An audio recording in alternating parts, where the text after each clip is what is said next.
The views and opinions expressed by tonight's guest and topic of discussion do not necessarily represent the official policy or position of Spaced Out Radio, Spaced Out Saturdays or Sundays, SOR Media, its hosts, syndicated carriers, or anyone associated with this broadcast. Any rebroadcast, reproduction, or other use of this broadcast or podcast without the express written consent of SOR Media is strictly prohibited. Listener discretion is advised.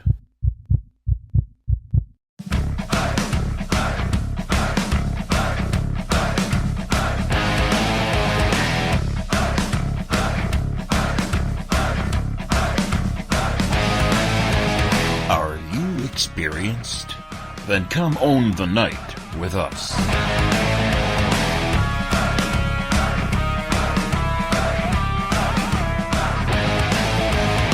Little brother has taken control, shoveling dirt in every hole. Predators to condemn your soul, watching you and watching me. We're all stationed atop the mountains of British Columbia, live from SOR headquarters. This is Spaced Out Radio with host Dave Scott. We live behind glass curtains and act like nothing's wrong. Soon you will belong. You can follow us on our website, spacedoutradio.com, and on Spaced Out Radio on iTunes. You can follow Dave on Twitter at Spaced Out Radio, and on Instagram at Dave Scott SOR, on Facebook at Spaced Out Radio Show, and on our YouTube channel, Spaced Out Radio. Brother wants to make headlines, be immortalized. Everyone's got an electric eye with the digital spies. They've watched you for so long. I know you're out there somewhere watching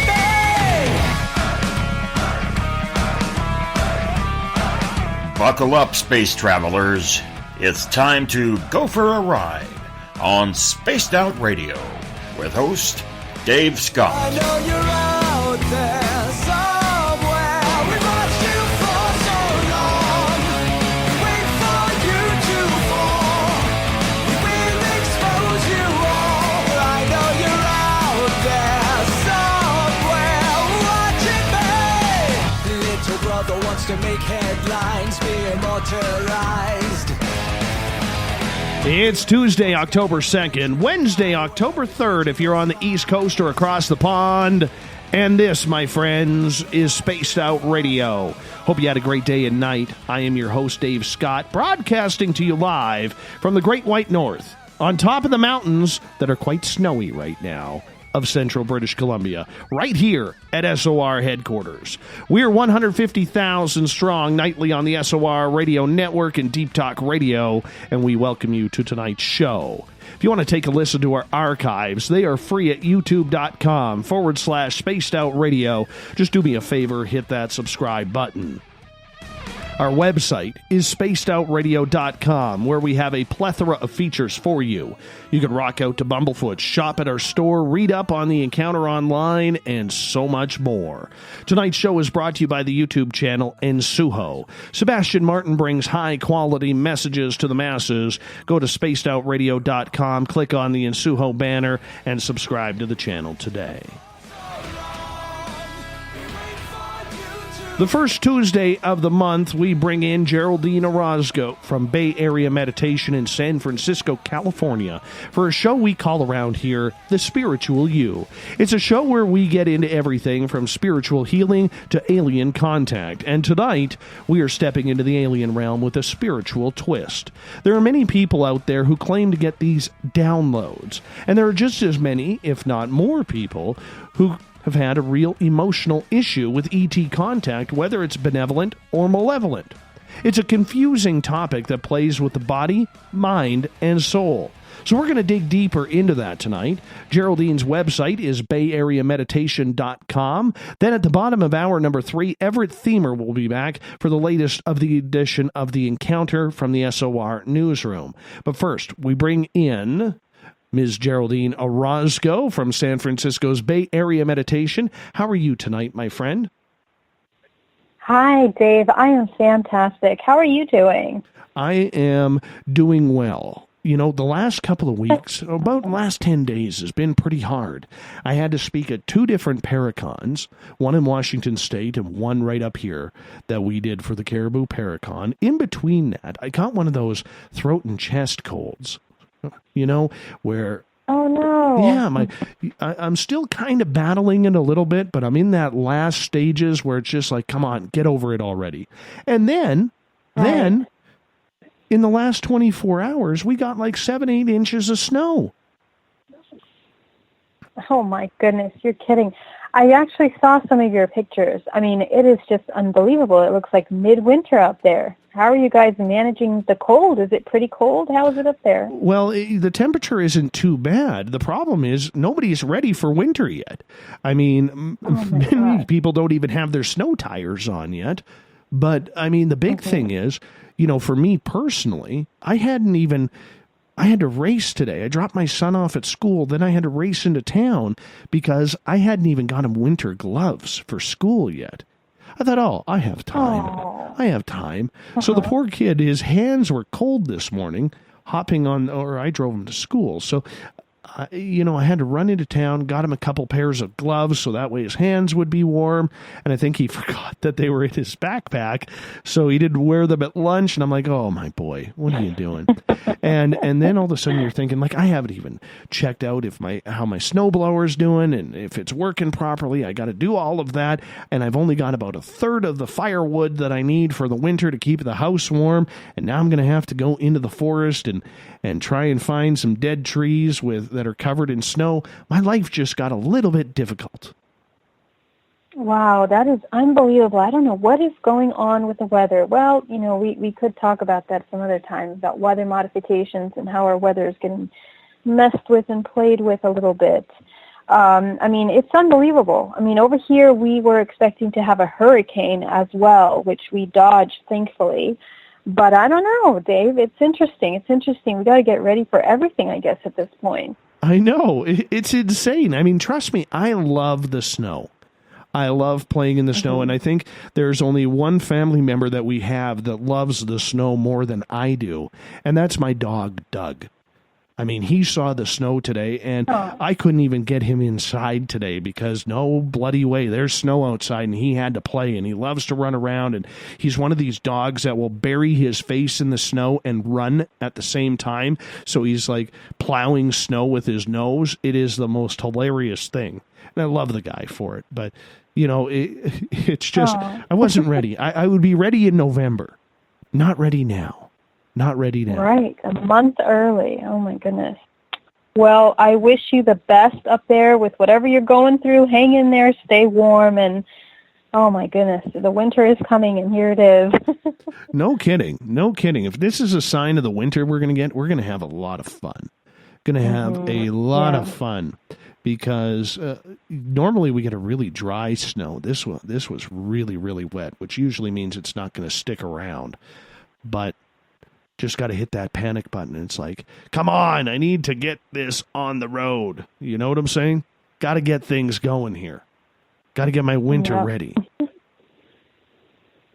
So anyways, enough about me and what I'm going through, the plights that I am going through here tonight, which is just fine, just fine. How about you? What have you been up to down in San Francisco with that beautiful sunny weather you're probably getting down there?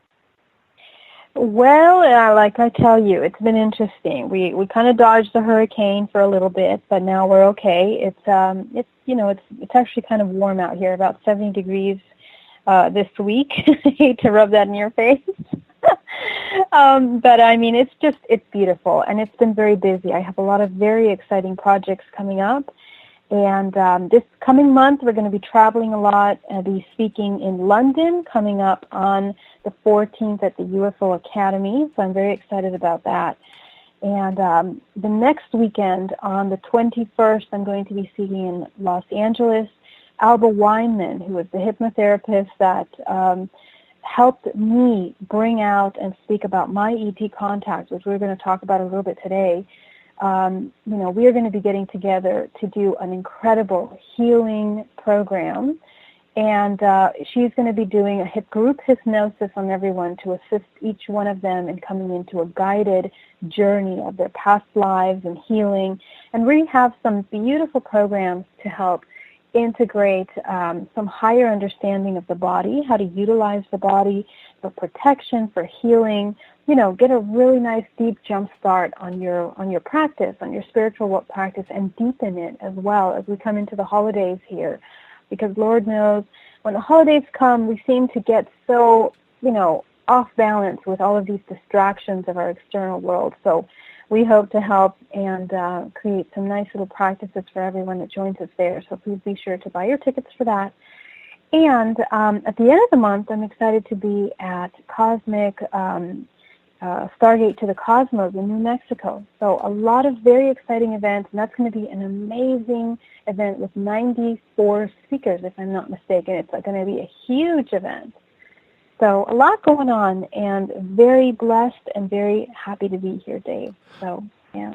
Well, I'm going to be a little bit egotistical here for a second, because a few months ago, you and I had a very, very deep discussion just about, because you're kind of coming out to the forefront of your experiences and how you can help people, and I'm kind of doing the same thing on the radio end, and I told you that things are going to move very, very rapidly for you. And it really seems that it is taking off. So I'm going to take this time publicly to say, I told you so. Dave, thank you so much. And it's interesting. I never imagined in a million years I'd be doing what I'm doing right now. And I'm telling you that when I decided to, and I know this is going to sound kind of just like cliche, but literally surrender to source and to the purpose of this information. And we're going to talk about this because, as we know, this kind of contact, these experiences don't happen to just anyone for them to sit with the information. There's a reason for that, whether it's to help you ascend or move forward in your ascension, or to help share the message to help others. So in any way that we can get this information out to help people understand themselves better, understand the whole program, I mean, I'm there, and I am happy to do whatever it takes to do that. So, yeah, Dave, it's a blessing. It's a really huge blessing, and I feel very happy and in alignment with what I'm doing. So, yeah. Awesome. Well, it's well deserved.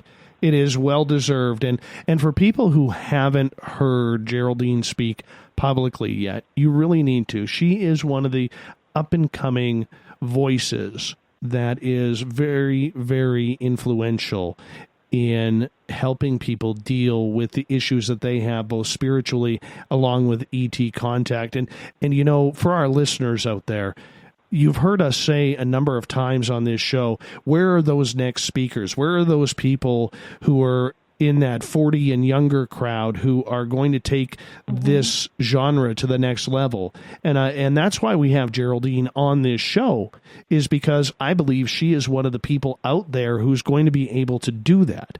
And it's wonderful to watch you all of a sudden, saying, oh, I'm so busy. I got all these conferences I need to do, and I got to get these messages out. That's just wonderful, Geraldine. I think it's just fantastic for you. Thank you, Dave. Thank you. And I can't do it without our community, our little UFO community that all of us, it's such a supportive community, such an awesome group of people. You and everyone that I've met up until now have been just amazing. So, anyone that's afraid of coming out with information, don't be afraid. There is a nice, strong community with support, with information, everything you need. So, yeah, I'm really grateful to be a part of it. Geraldine, how did you get involved with this? How did you all of a sudden go from successful businesswoman and entrepreneur in San Francisco to dropping it all, dropping a six-figure salary to concentrate on consciousness, spirituality, and the ET phenomena? So I was telling you a little bit about Alva Weinman, and really I have to credit it to her. That was kind of like a catalyst of my life change. And from that, I'm telling you that, I sold my business, and I had been working for a company at that point. And when I went to her and I found out through the regression, I went through not all, but most of my childhood abductions, and I relived them. My entire life changed, because from that perspective, things became a reality. And so one thing is for you to wonder and always think, oh, I wonder if that really did happen to me, or I wonder if, I really did have that contact, or was it just a dream? That's how it starts for most of us contactees. We have an experience, we have a vision, we see something, whether it's in a dream or we wake up with some kind of, ailment or some kind of signs or some kind of different things that are going on in our bodies. And that's the first thing to kind of show us what's going on. But the next step is to link all of these dots that are coming in and really understand where it's coming from, what's actually happening that we are experiencing these things. So after I had my first my regression, I couldn't hide the information anymore, and I couldn't hide from the information anymore. There was so much inside me that wanted to talk about this, and I knew that it was imperative and important, because coming from the corporate world to meeting hybrid children, that you've had children with extraterrestrial DNA, and you've experienced having biological material taken out to have children. I mean, it's just a life-changing experience to go through. And from that perspective, you can't close your eyes anymore to these things. And when, through my regressions, it became so real, so very close to home, because I was able to trace back all of the ailments that I've had in my past, and any time that I've ended up in the hospital, correlated exactly with my abductions. So things like that, and also markings on my body that had remained from contact as well. Of course, for me, through the hybridization program, many different things on a physical level, and we're going to talk a little bit about that.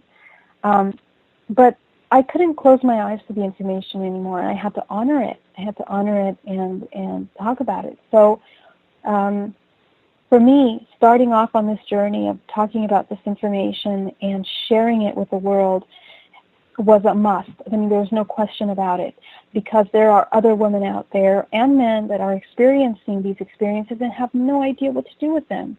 Some of them are terrified. Some of them come from very religious backgrounds where, there's a very set, structured belief system in what comes from where, and even if it's religion or science or whatever background you come from, a lot of us are coming from a very clear concepts of where we originate from and what is going on in our world, and whether there are ETs or they're not ETs. A lot of that information has been laid out for us carefully in our systems, in our reality. And so to experience something that will oppose that information, someone can go through quite an existential crisis, and I have gone through that a couple times. So navigating that emotionally, from the emotional perspective, it's huge. It's huge, and it takes a lot of strength, it takes a lot of clarity, and it takes a lot of will to keep your eye on the light of truth, if you want to call it, at the end of the tunnel. And, to aim for that, regardless of what you go through or what happens or what ideals are being destroyed through that process. When you talk about little things like getting regressed, a lot of people have fear about that. A lot of people don't want to know, yet there's this yearning to actually know if it happened or not. And then there is the crowd out there who believes that regression therapy is something that is very, very, how can we put it, untrue. That the therapist is the one who's actually projecting the thoughts with their questions into your head. What's your thoughts on it? Hmm. Yeah, I mean, and with the experience, so up until now, I've had 7 regressions.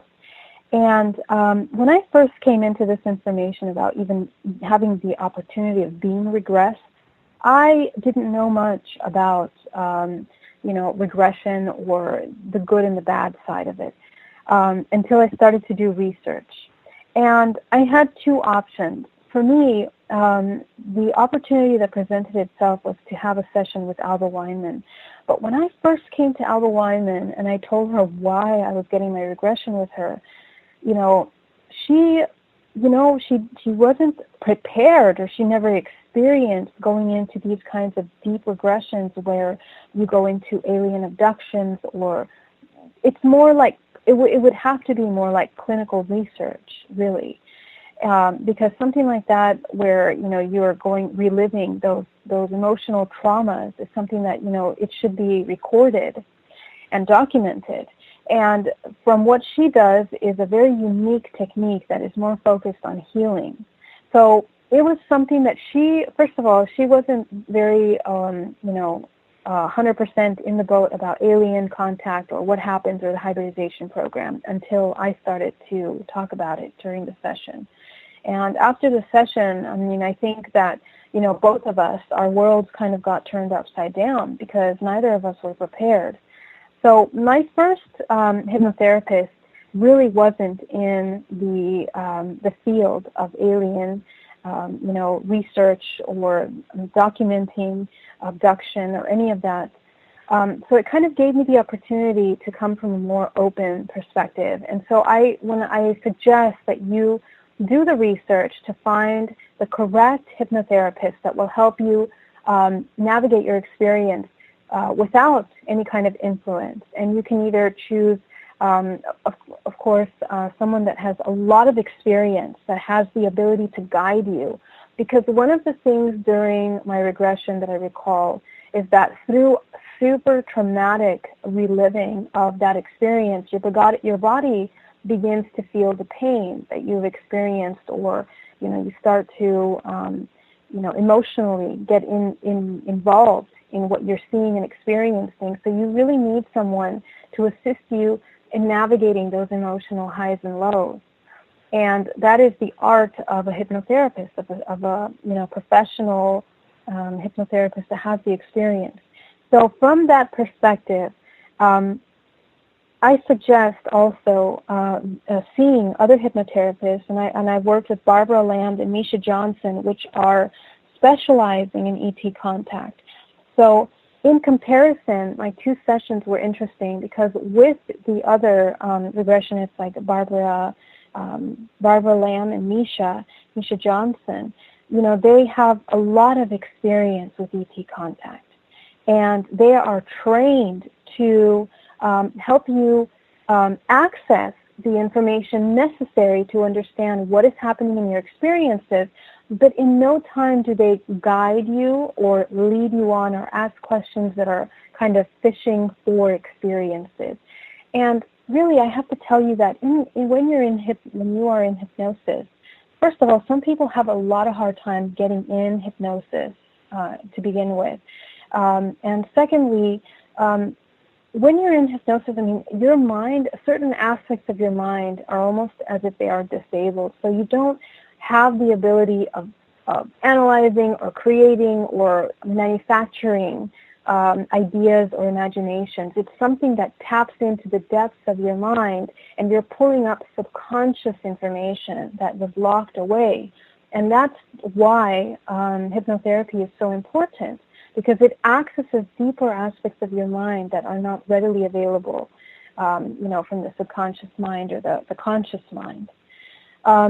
So, for me, what I want to say to everyone that is having any kind of ET contact is to find themselves a regressionist that is experienced in the field and have more than one regression. And it's necessary when you have these experiences to have more than one regression, because you can't get all the information one time. And also, sometimes we're not ready to access information. And if you find a hypnotherapist, if you have more than one session, you can access hypnotherapists that is both in the field and outside of the field, so you can compare notes with their different unique modalities of regression. But in any case, it's very difficult to guide someone into making up experiences on this level. Because, for example, in my own experience, these kinds of memories that came up, I mean, they were things that I never even thought of. I never even could have possibly put together. And some things I completely forgot about. So, also, as you are experiencing regression, there's a moment of preparation that needs to take place, and a lot of clarifying and kind of coming into a place of balance and serenity for you to access that information. If you're very anxious, if you're not, balanced in where you need to be, you're not going to access the information that you need. So there's many different parts to this, but, to being led from a personal level, from my experience, I don't feel that that's something that can happen with a professional regressionist. And I really strongly suggest to have somebody that has at least years of experience, 5 or 6 years of experience, that has had the ability to work with people, that has seen and experienced the highs and lows of the emotional trauma when things come up, and that knows how to navigate them. That's really the most important thing. Yet there is that crowd out there who says hypnotherapy has been debunked and we shouldn't put any trust into it. Now, you mentioned that you should check the practices and the records of people and how long they have been doing it. What's the difference between somebody who's, say, an expert on ETs, whether it's Misha Johnson or people like Barbara Lamb, and people who are just, regression therapy people who are trying to help you quit smoking, for instance? Yeah, well, one of the wonderful things that I have to say is that, first of all, I think because they have experience and because they hold their work in very high regard, they have a lot of respect for their work. First of all, they're going to know immediately somebody that is just making something up. They're going to know, and you can tell right away for many reasons. Number one, because these people have so much experience in the field, they have regressed hundreds and hundreds of people that have real ET contact. So you can tell immediately by the words that someone is using, by the way that they are expressing their story and the timelines that they're sharing with you of their experience. I mean, it's funny, but in a lot of these activities, there are very unique things that you wouldn't know unless you've actually experienced such a thing. And their details, they get into certain details of, ET contact that it would require someone to research extensively all of the abductee stories to be able to come up with these kinds of concepts or manufacture. I mean, it would have to be someone that really spends a lot of time researching all of these experiences to be able to fabricate something. So these regressionists have the experience to first identify the experience based on their experience of so many other regressions that they've done, and from there help you access the information necessary from that regression. So, from the experience. So who have you been working with? And since they know a lot about the different kinds of abductions and the emotional repercussions and what happens in the physical body and the mind, depression, there are very important factors and side effects to a lot of these experiences that only an expert would be aware of. So that is one of the most important things of it. And from a support perspective, the hypnotherapist has the ability of enlightening on different races, helps you identify what you're seeing. Sometimes there's a lot of misconceptions. Sometimes people, when they believe they are experiencing ghosts or some kind of paranormal experience, with research, with understanding the experience, they find out that it was actually ET contact. Or there are some very clear dreams, for example, dream patterns that are very common for abductees. For example, screamings of clowns or insects of some kind. And it takes a professional to be able to identify the difference between the screenings of the technology that these ETs do in order to access people's minds or to abduct them or to work with them. And so there are certain techniques that they utilize, and only an expert would know that. So it's important to work with someone that has the experience to allow you to really understand what's happening. Somebody that's working on just general hypnotherapy would not have that knowledge and that the knowledge base to be able to help you navigate that. And furthermore, from the emotional perspective, the amount of emotional trauma that occurs when you find out that you have been abducted and you have had children, it's pretty intense. And a lot of people have a very hard time merging that experience with reality, because it really just tears down all of the walls of what you believed in, and it's a necessary awakening that happens to understand what's occurring in the world around us. But it's, you need support. You need support. It's not something that everyone can do on their own. So it's important to have that professional for that reason as well. So when it comes to ET contact and people going to hypnotherapists trying to figure out what is going on, what are some of the stories that are coming out of hypnotherapy? Is it just about abductions? Is it about downloads? What's it all about? What are they trying to figure out? I mean, for usually the person that will go to a hypnotherapist to get a regression, it's because they have had experiences that they cannot explain.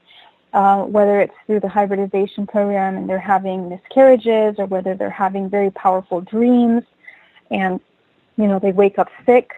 So regression from this perspective would be a powerful tool to identify what is actually occurring. And, people that say that hypnotherapists have been debunked, I mean, the power of hypnotherapy in coming in to accessing parts of the mind. Our mind is like a computer, and sometimes information is put away in folders that becomes inaccessible due to trauma. That's just basic psychology. So being able to access that information, whether through a professional hypnotherapist or through your own personal work, that information is there. It never goes away, and it's just a matter of you accessing that information. So, things that are coming out are, when we're talking specifically about abduction, we're talking about everything across the board, whether they're being taken from their homes or they are losing time and they don't know what's occurring during the lost time. They have memories that they cannot recall. They have experiences where they end up sick and they don't know why they are sick, and there's strange dreams involved in those experiences. And it's through regression that they're able to identify what is the cause of the illness or the ailment. And a lot of times it has to do with implants or whatever procedures were done during the abduction. And further than that, downloads is something a little bit different. It's a little bit different when it comes to that. That we're talking specifically about ET contact. There's a range of experiences that can occur with someone. And so hypnosis is a powerful tool for that. I want to talk about these downloads, Geraldine. Mm-hmm. Yeah. All right. There are people who I have interviewed on this show who say they've had downloads, and for the most part, I try and believe them. I don't understand them, but I try and believe them because enough people who are credible to me have said they have got them. But I don't understand why certain people or many people claim to be getting these extraterrestrial downloads. And in reality, and this is going to sound very crass, they are people who have absolutely no pull, no say, no nothing about how society is going to go or how this could help society. They're almost like they're lost souls in a big, big world. You know what I'm saying? and they're claiming these downloads. Why aren't these downloads, or why do we never hear about these downloads happening to people of influence to try and make the world better? You know, channeling and downloads is something that's very interesting. And the truth is that anybody can channel. The problem is what they are channeling. As humans, we live in a multidimensional reality, and we are also multidimensional beings. But because of that, there's a lot of information that is, all around us constantly. The thing is that we are going to pick up or receive information that is channeled based on our frequency, our vibrational frequency. So when people claim that they are channeling information, we have to be very discerning, with what exactly we are receiving from that. Because, in evolution, as we are moving through the cycles of this evolution through time and space in our reality, information changes very quickly. And because we are conscious organisms, we are also changing. We're changing very quickly. Unfortunately, within this, let's say, holographic matrix reality that we live in, a lot of the things that we are experiencing, we are a product of our environment. And that is unfortunate, because when we become a product of our environment instead of a creator of our environment, it means that we are allowing the environment to influence our thoughts, our feelings, our emotions, what we are manifesting, and so on and so forth. And so that causes a lot of confusion, because at the end of the day, the average person doesn't exactly know who they are. So this is where the problem comes. And then when we start to access information, which is very possible for anyone to do, anyone can access any number of information if they want to. The problem is that what they're going to be receiving is going to be in alignment with their frequency. And frequency is very complex, because the strongest frequency, like a radio channel, comes from the subconscious mind. The subconscious mind is a product of everything that we have been taught up until the age of 7, creating our belief systems and our concepts of life and reality. And from then on, it's a result of all of the experiences that we've had up until adulthood. And so, as you know, we all go through many different levels and changes of life. We change sometimes we don't change. Sometimes we have traumatic experiences that change our perspective, or maybe add on and solidify other concepts of ourselves. So all of that is going to cause us to receive information based on those beliefs. And whether we're channeling very famous people or just random entities that we pick up, that is exactly what they are, entities. Now, entities are, in its world, it's in itself, its own personal consciousness. And so that means that a lot of these entities hold within them their own personal vibration and sometimes their own personal agenda, whether for whatever reason that is. And so what happens for humans, because they are multidimensional beings that have the ability to have a beautiful range of emotions and to be able to access multidimensional realms through astral travel, through our mind, through our physical body here in the present moment, we have the ability of accessing many levels of reality. So we tap in, we open our space, let's say we open ourselves up to receiving information, and the very first entity that comes in alignment with your frequency is always very open to speaking and communicating with you or showing itself to you, and if you allow, you will be able to channel information from this entity. Now, sometimes the information can come out very beautiful and loving and very interesting and wonderful, and other times it can come out very dark. The problem is that unless the human has taken time to purify their mind and their body like a crystal, literally like a crystal or like an organism that is cleaning out programs, that is solidifying their way of thinking, their concepts, their projections, they're going to filter information based on their beliefs. So now you have mixed information coming in based on the individual's beliefs. So this is why channeling is sometimes a little bit difficult, and it requires somebody to really, really be focused on cleaning their body and their mind. And I can tell you from a personal level, because I have received information through my own regressions myself, but I can tell you the state of the mind can change quickly through traumatic experiences, through a busy life. All kinds of things will close different aspects of the multidimensional body, shift and change what you are accessing. And because of that, we have to be careful with the information that we bring in. And that's one concern that I have, because there's a lot of channelers coming in right now. People are channeling left and right. And, that's great that they're utilizing that tool. But I think that with the general public, discernment is incredibly imperative right now.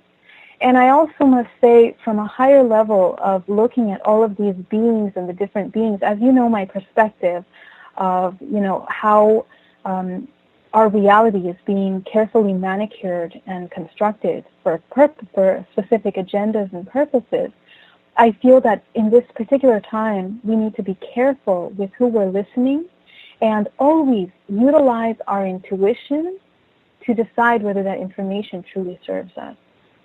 And there's going to be many different levels of reaching information. Sometimes one day it may not resonate with us, and the next day we might understand something or experience something that allows us to understand things. Everything is a constant movement and evolution. But it's our responsibility to clean the tools of perception that we have within our body and our mind in order to receive appropriate information and to allow the information that we require for our journey. That is very, very intriguing. Very intriguing. The downloads, if people can't use them, what are they good for? Why would these ETs choose people to give these downloads to people who cannot enact on them? Mm-hmm. Well, like I said, Dave, we are very powerful beings. Humans are very powerful. We have our soul, which is here, connected to a consciousness that is beyond this physical dimension that we're in. And there's many different agendas going on at once here in this reality, because everything, the ego of even the human body interferes in its own evolution. So every other piece of consciousness in this world, in this existence, has the ability of becoming conscious of itself or neglecting that consciousness. And when the consciousness neglects itself or rejects itself, then it's going to need to feed off something else. So any kind of alien agenda or species that comes in with information, depending on what their agenda is, they're going to use that to manipulate, and sometimes when the channel is not clear about who is who or what is what, then sometimes they might bring in information that might not be a reality or something positive for this time and space. However, it's like radio waves. It's not to say that those things are false. It just means that it is a specific frequency that is in alignment with that organism and the entity that is providing the information. So not all channels and not all information is for the mass public. The problem happens when people start to channel things and then they think that they have to share it with the public. And even though some things might resonate with some people, there's so many different levels of ascension that we're moving through. So we cannot get stuck on any one information. That's why, for me, it's important to tell you that as a person that's healing, that's evolving, don't even rely on your guides. You have to connect to your source, to your connection, to your higher self, and access information from your higher self, from your connection to source. That is going to be the clearest channel of information there is, because any alien agenda that is currently in our matrix universe, whether it's high vibration or low vibration, there is a purpose behind that. And so we can't be naive to that. Even if it's something that is productive for mankind, we have to be aware about our involvement. Because it's my belief that any kind of enlacement, energetic enlacement with any entity in this matrix reality is continuing to bring us back into this matrix reality. And I feel that the human soul needs to work to disenlace himself, to break those contractual, to deprogram from those contractual agreements, instead of tying itself further into, these kinds of contractual activities that can happen as a mass, these agendas that can happen as a mass. So, and of course, some groups, some ET groups are not pro-life. They are not pro-ascension and pro-consciousness. So obviously their messages are going to be skewed. So maybe they may appear to be something positive, but later down the road you realize, oh my gosh, this is like a puzzle piece that was set up to change things in a certain way. And it's very difficult. We can look at things from many perspectives, even what we're dealing. Just look at the problems that we have right now with our government, with our concepts of what is right and wrong. At the end of the day, there's so much confusion. You don't know if, right side's up or upside's down. You don't know if this person is coming from the highest vibration or this person is coming from low. So we really need to be extremely careful right now and come back to the source of neutrality and 0 point in ourselves. Because this is a time of deception. It's a time of confusion. And it's been that way since forever. But it's almost as if things are coming out in the light for the masses to see. Things that maybe were more occult in previous times are maybe coming out more prominently and more clearly now. So it's a time for us to be aware of how to identify the light and the dark in them. And we can only do that if we identify the light and dark in us. So any entity, any channel, any guide that we are connecting to, please be sure that you are cleansing and purifying your ego, that you are balancing your ego, coming into a state of neutrality first, so that your ego is not trying to get information or trying to shift, because it's very tricky. Our ego really wants to be something. It wants to create something for itself. So oftentimes it will manufacture any kind of connection with an entity in order to receive what it needs. And that's how entities feed off the human.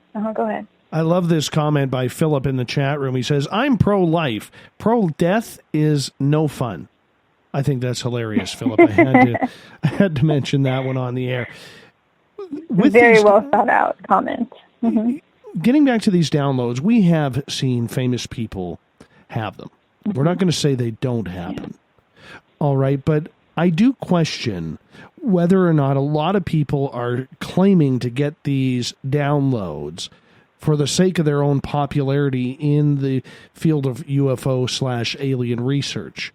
What is your opinion on that? I mean, everything it's possible. Everything is possible. And, and it's really none of our business why they are channeling that information. What is our business is how we utilize that information, because anyone can do whatever they want, right? There is the ability for them to choose their path. And any mass manipulation has been put out since forever, even things that we don't even realize, television, commercials, radio, all of those are subliminal messages to move masses to do things. So these people in powerful places that come in with information can bring in information.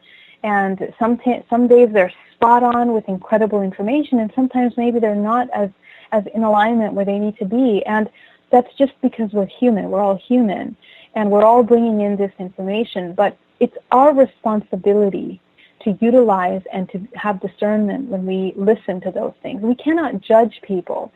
I mean, there's free will, right? They're going to be doing that. So we can't tell them, you're not allowed to talk about these things, or you're not allowed to channel. But it's our responsibility, and more than ever, it's almost as if I'm grateful for the opportunity that they provide us in order to connect with our higher self and to see if it's something that resonates with us. And the problem is that we're very, as a human race, we're very lazy sometimes. We just listen and we just agree. We allow. So we really have to check ourselves and see what it is we're allowing, and seeing if it's really in resonance with us. And it's very important. I get that. And we only got about 5.5 minutes here before we got to go to our first break of the night. But are people using it for the wrong reasons, saying they're claiming they're having these downloads but really aren't, but just trying to use it for their own popularity? Right. It can be. It can very well be. Absolutely. And if they have the ability, and if they have mastered the ability to channel or to act, whichever one it is, they can do it, and it's not that it's right, but at the end of the day, we really have to think bigger, and we have to become strong. We have to be strong, and we have to be clear about what's happening. And again, I have to say once again and remind everyone that it's our responsibility what we are taking in. It's your job. You start channeling. You start working. You connect with your source, and you bring information. And only when you go through the process of doing that, you're going to be able to identify how information comes in and how the ego plays with the information when it comes in. And sometimes it's very difficult. So, it can be that a lot of channeling comes in for mass control. And so that being said, it should allow us to have an extra reminder to always be conscious and aware of what resonates with us, using our intuition, using our tools, our body and our mind. I think that's very important, and I'm glad that we talked about it today. Well, the hoaxers, though, out there, they give people like you, Misha Johnson, Barbara Lamb, a bad name. They give you guys, because if they get caught or they're playing the role of shyster, it gives the entire field a bad name, because everybody is very quick when it comes to this field to want to place blame and to encompass everyone rather than the bad apples. And that's what I'm concerned about, Geraldine. Mm-hmm. Yeah. Well, that's interesting. I mean, because I wouldn't see why we would give regressionists a bad name. First of all, the regressionists are experts in their field of hypnotherapy. So when they put somebody in, they are not responsible for the information that comes out of the person that comes there, right?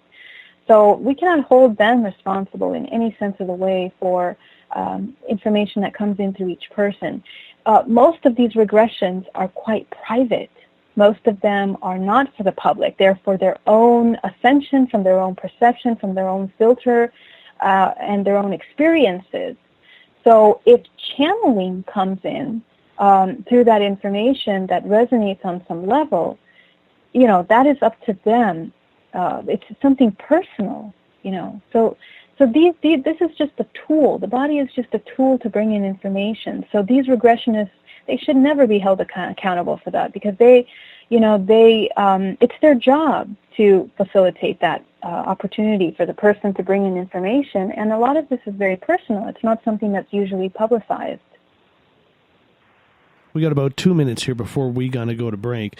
How do you deflect from the criticism, the hoaxers out there who are trying to pull the wool over people's eyes? How do you defend your practices against that? Mm-hmm.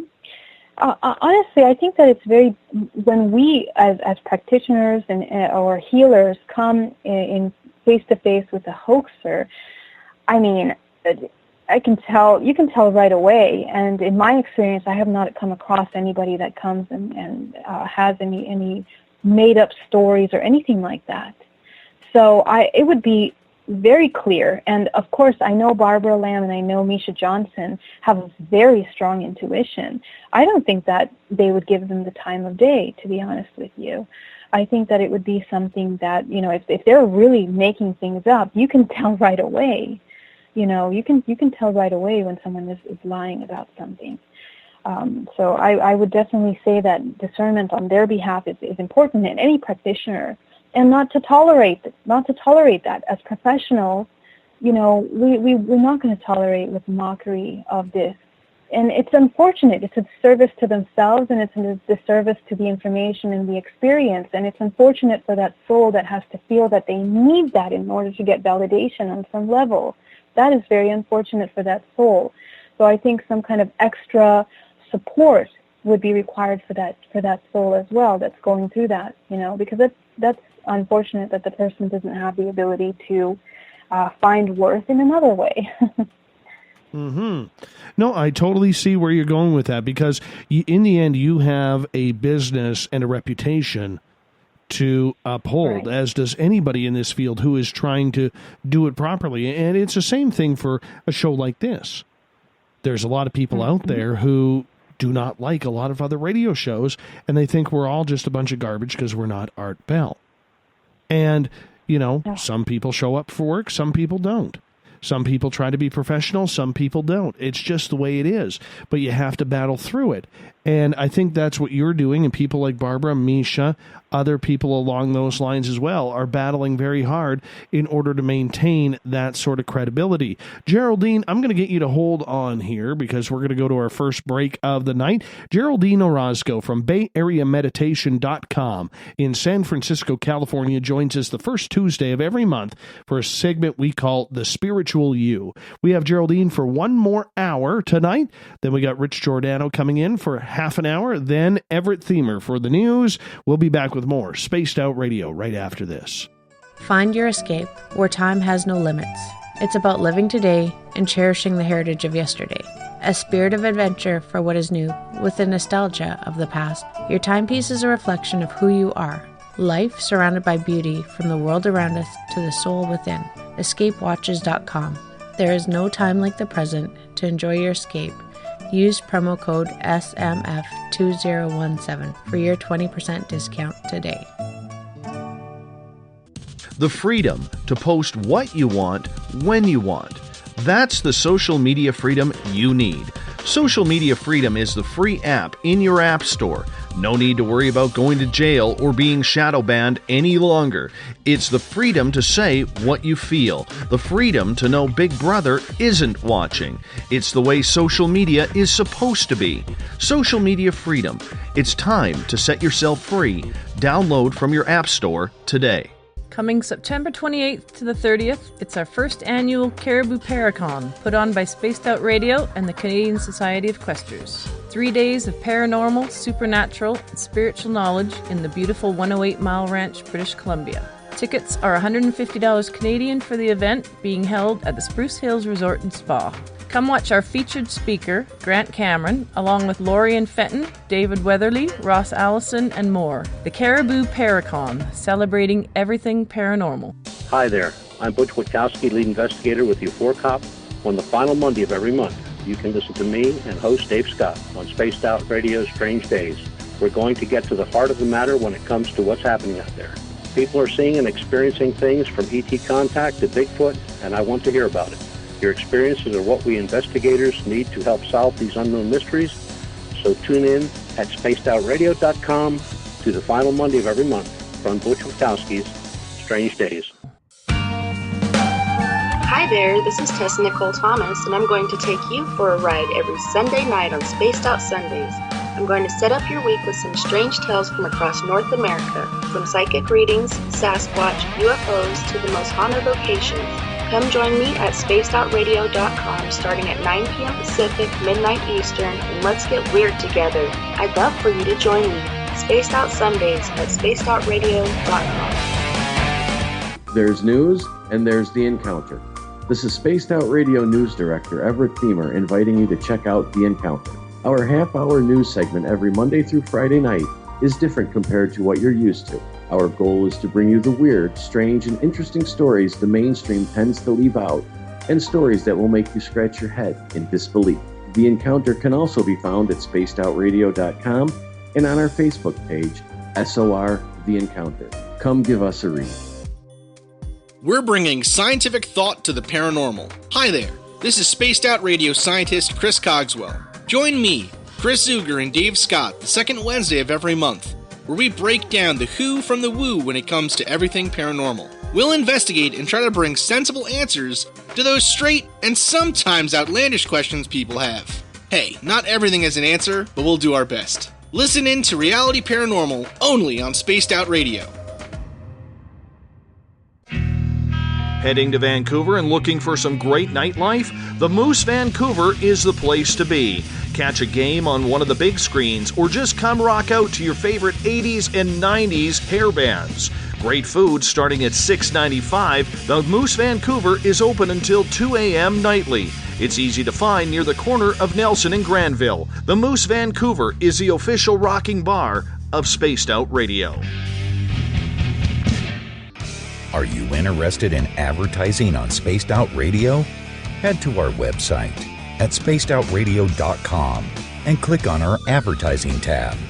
There, you will find an assortment of ways you can get your product out there with us, from radio commercials to banners and social media.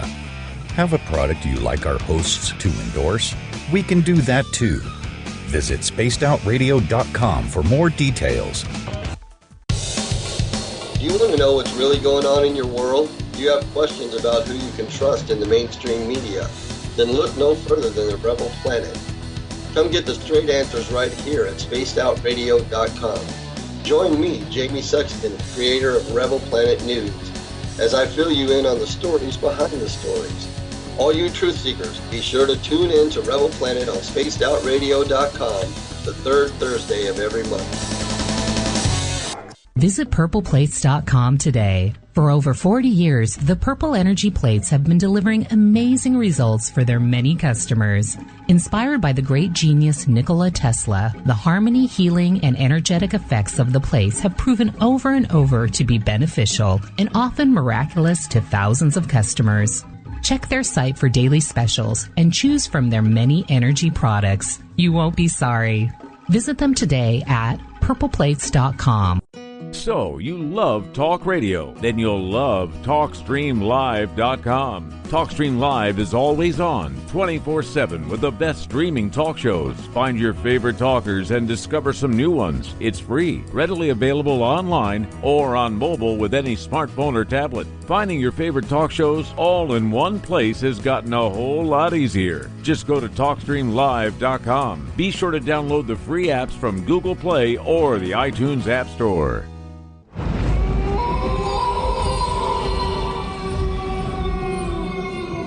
Hey, this is Canadian Paranormal Investigator Mike Moore. The third Wednesday of every month, I'll be teaming up with Dave Scott to bring you Ghosts of the Great White North.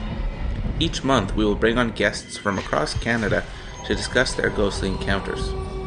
Canada is a paranormal hotbed with stories you've never heard, so we're going to bring them to you. So get comfy on your Chesterfield, grab a donut, and join us, eh?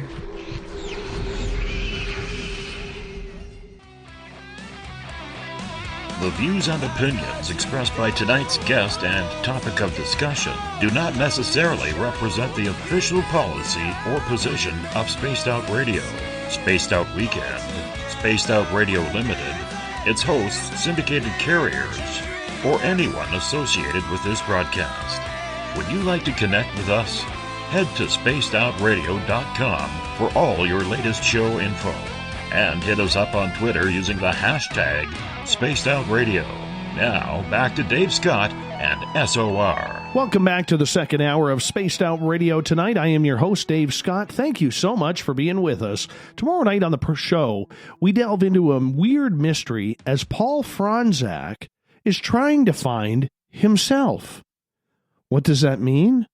You got to listen in tomorrow night, 9 p.m. Pacific, midnight Eastern, at spacedoutradio.com. We welcome back everyone listening in on the SOR Radio Network and Deep Talk Radio. Don't forget, you can also check out our archives at youtube.com/spacedoutradio. Do me a favor, hit that subscribe button. Bill Cardwell has set the password for tonight in the SOR Space Travelers Club. It is epicaracy. Epicaracy. That's it. Epicaracy. Epicaracy is your password. Make sure you use it wisely, space travelers, as Bill sets the password each and every night right here on the mighty SOR. Our website is spacedoutradio.com, where we have a plethora of features for you, including rocking out to Bumblefoot, shopping at our store, reading up on the encounter online, and so much more. Tonight, it's the first Tuesday of the month, which means Geraldine Orozco from Bay Area Meditation.com in San Francisco, California is joining us, as she normally does, and we're talking all things about ETs tonight. And it's kind of weird, because a lot of people in the first hour, we talked about downloads. A lot of people are getting these. People of everyday jobs who may not have the ability to pass on that message. There's also a lot of hoaxers out there. But for people who have had incredible experiences with ET contact, whether it's benevolent or malevolent, it shakes them up emotionally. It almost traumatizes them that they don't understand why they were chosen, what they're supposed to do about it. Geraldine, thank you so much and welcome back. Yeah, thank you, Dave.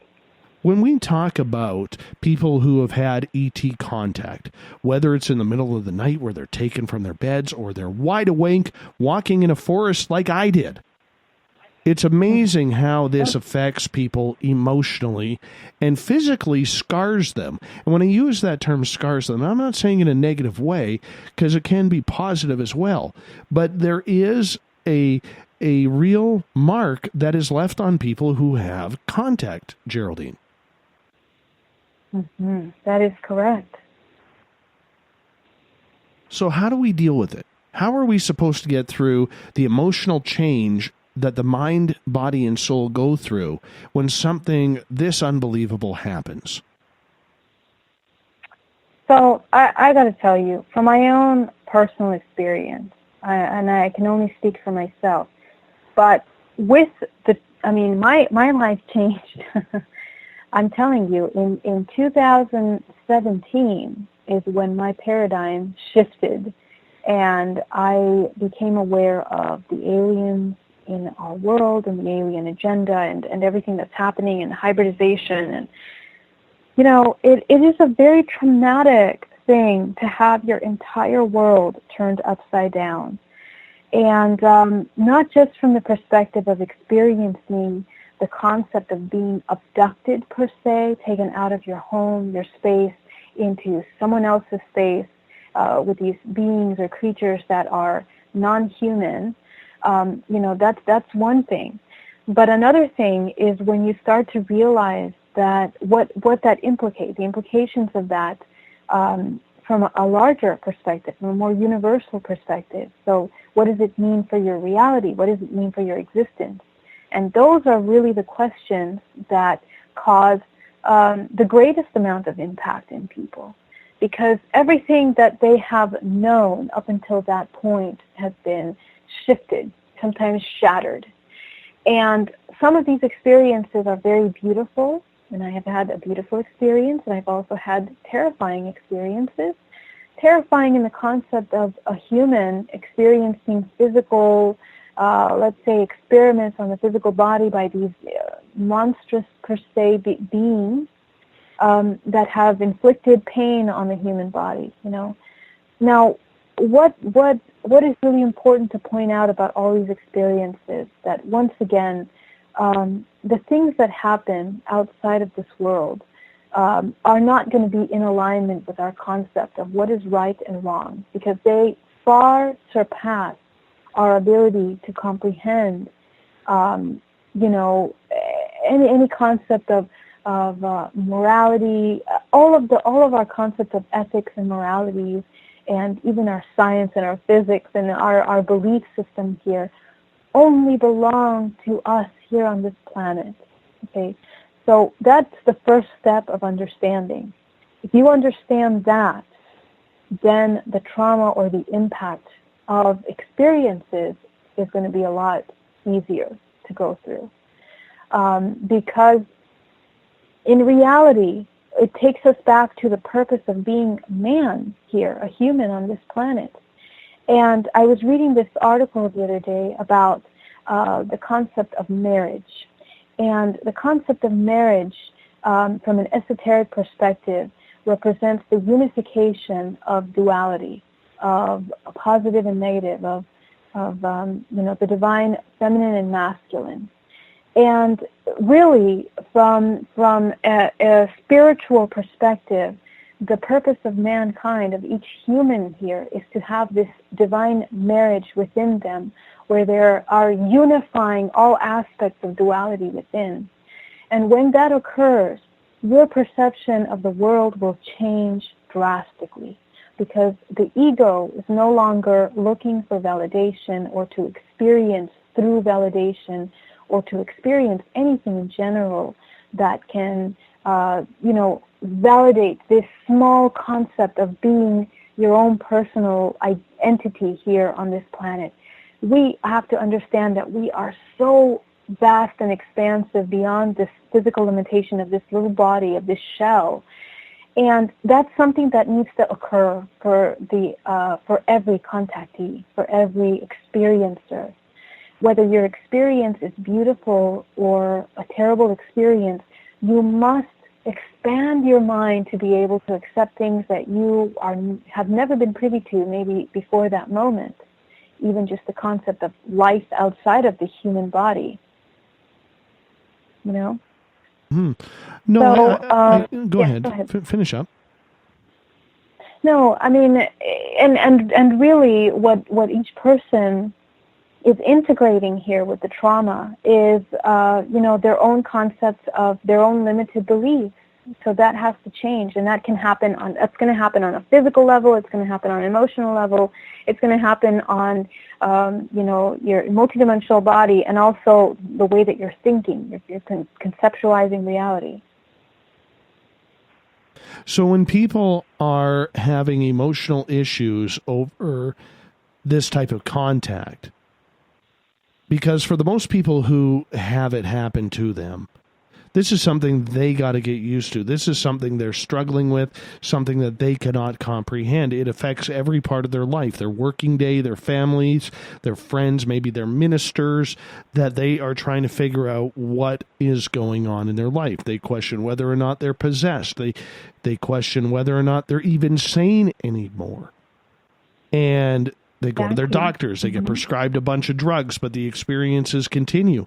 How do you calm someone down saying that this is normal outside of human normality? Right, and again, it's because they keep trying to match their human experience, their limited human perception with something that does not belong to this limited concept of reality, with our structures of belief that have been so carefully created around us. How do you calm someone? First of all, the same medicine that is used for a person healing trauma across the board. So the definition of trauma is an emotion of being out of control, being helpless, completely helpless. That is the definition of trauma. And in order for a person to not feel helpless, they have to understand that they are worth something, who they are, have a definition of themselves in general. And in order for someone to come to that conclusion of who they are, they have to go within. And this is the solution for anyone experiencing any kind of trauma across the board, whether it's ET contact or an abusive partner or sexual abuse throughout your life. There has to be a point of connection with the mind and body. What happens in trauma is that we are so displaced that we are externalizing our experience, looking for the outside of our world to be able to provide us with solutions, answers, and healing or relief, really, from the pain, from the feeling of disconnect, severe disconnect that we have with our reality. Now, first of all, we are trying to, it's almost like put that like a square into a triangle, and we are not able to match the two shapes because, of course, they don't align. They're completely different realities. So there has to be a process of integration within, first of all, that the person going through the trauma understands that they, regardless of what is happening outside of them, they are whole. They have the ability to take back their control by processing their perception, by understanding and maybe expanding their perception of what is happening. And all concepts, judgment. The second point would be judgment. Any concept of having to define anything within the parameters of right and wrong, it has to change. And I know that that's really painful and hard for people to accept. But we cannot continue to judge these kinds of experiences from our limited concepts of what is right and wrong. Because at the end of the day, if us humans are being taken and manipulated or utilized or visited in a wonderful way by ETs, what does that say about our free will within our physical experience here on this planet?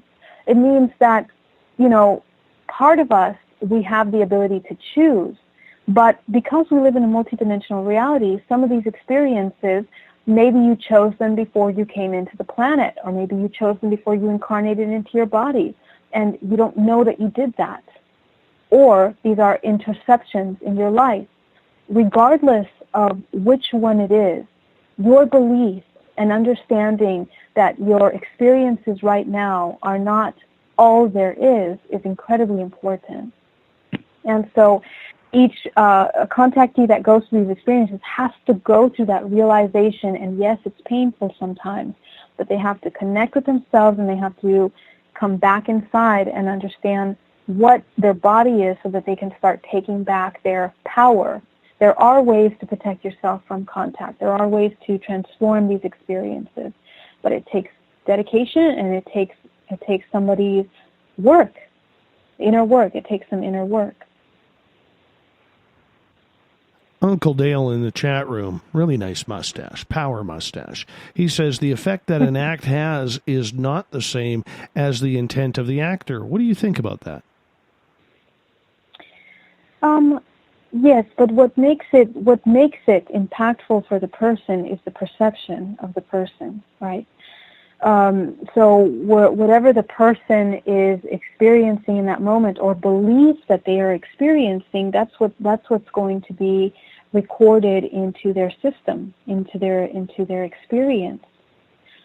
So, ultimately, the human has to be able to navigate these experiences from what I believe is a place of neutrality, and regardless of what the intent of the beings are, at the end of the day, your perception and your belief and your participation or your role in that kind of trauma or experience, it's going to be up to us how we navigate the trauma and the experience, right?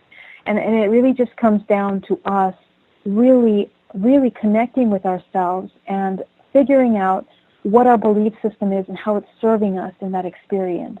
And from there, transforming. We cannot be thinking in fantasies and delusions of what is a proper way to handle this. Like, we really have to be very honest with ourselves and with what's occurring around us to be able to accept these things on this level.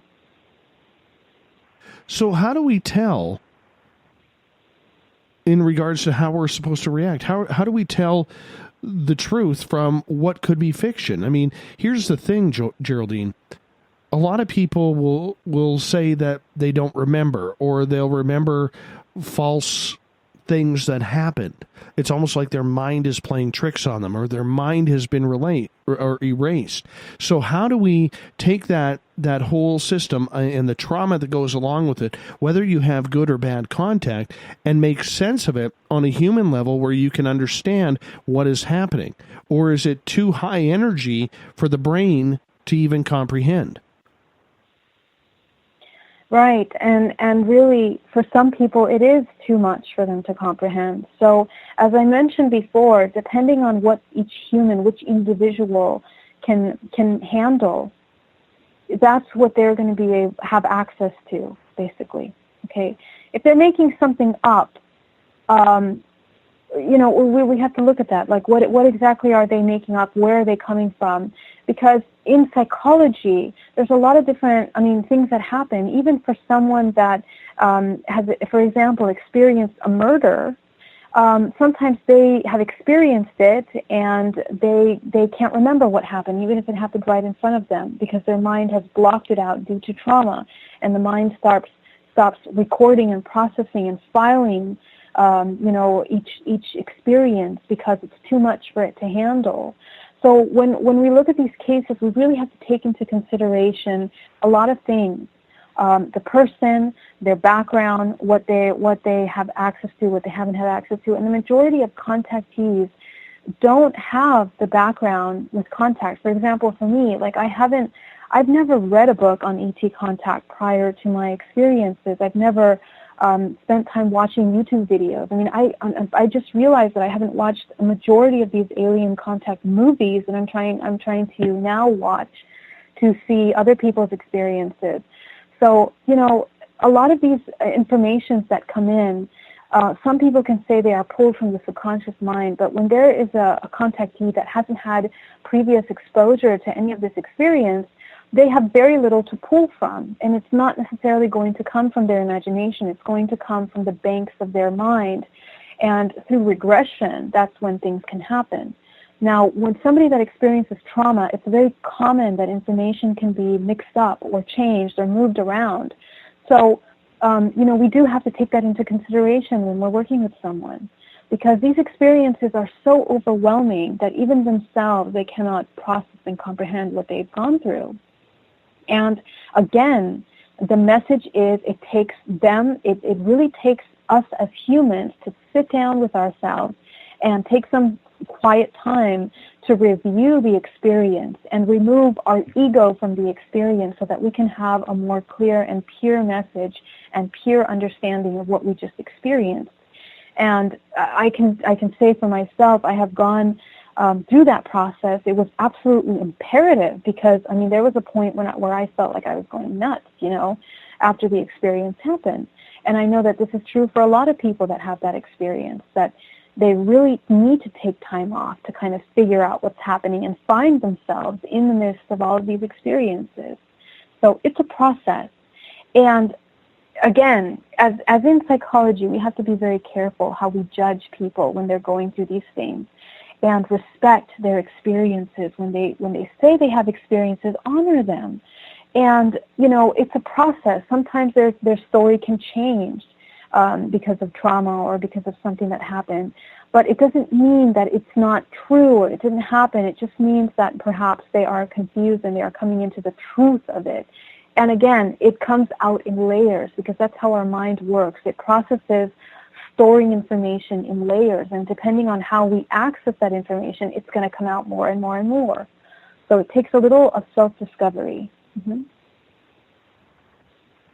Do you think people are ready to know the truth? Can they handle it? Is that maybe why many extraterrestrials seem to put in these imaginary memory implants so that people cannot remember? Yeah, that's an incredible and very important point, because that was my next point. The other part of it is when they are having experiences and they're not sure what they saw.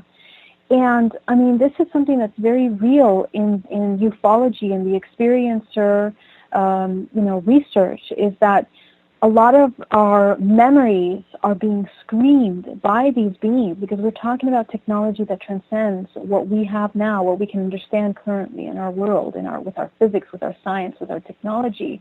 We haven't reached the level of that technology, which has the ability of hijacking our mind, of changing our mind, what we're seeing, what we're experiencing. They can recreate any number of experiences, sensations, emotions, and memories into the mind. So that being said, just that point alone, full stop, without even going into people's experiences, should be enough for people to really question reality. Just there. You don't even need to hear people's stories. Just knowing that these beings can manipulate and change what you experience and see should be enough. And because, ultimately everyone will have their own filters again through their own backgrounds for what they're experiencing. But that's why it's so important to talk about this. Are we ready? Yes, we are ready. We need to become strong and unified as a human race, and not be afraid of speaking of these things, because now is the time. I am very happy to talk about this documentary that I'm very, very honored to be a part of, produced by J3 Films, called Extraordinary, The Seeding, which is talking about hybrid experiencers and hybrid mothers around the world and their experiences. And we are coming into more documentaries. More people are doing work on this. And it's imperative that we talk about it, because then we allow, and it's almost like we open space for other people to talk about it. And the more we share our experiences, the more other people are going to recognize their experiences in what we have gone through, put together the dots, and even more so, we become aware of the technology that is being utilized on us by looking at the patterns of experiences that humans are experiencing here on this planet. From the perspective of the hybridization program, the meetup group that I just created is for that purpose, that we talk about and we document our experiences so we can start understanding the patterns and what's being utilized and what's not being utilized.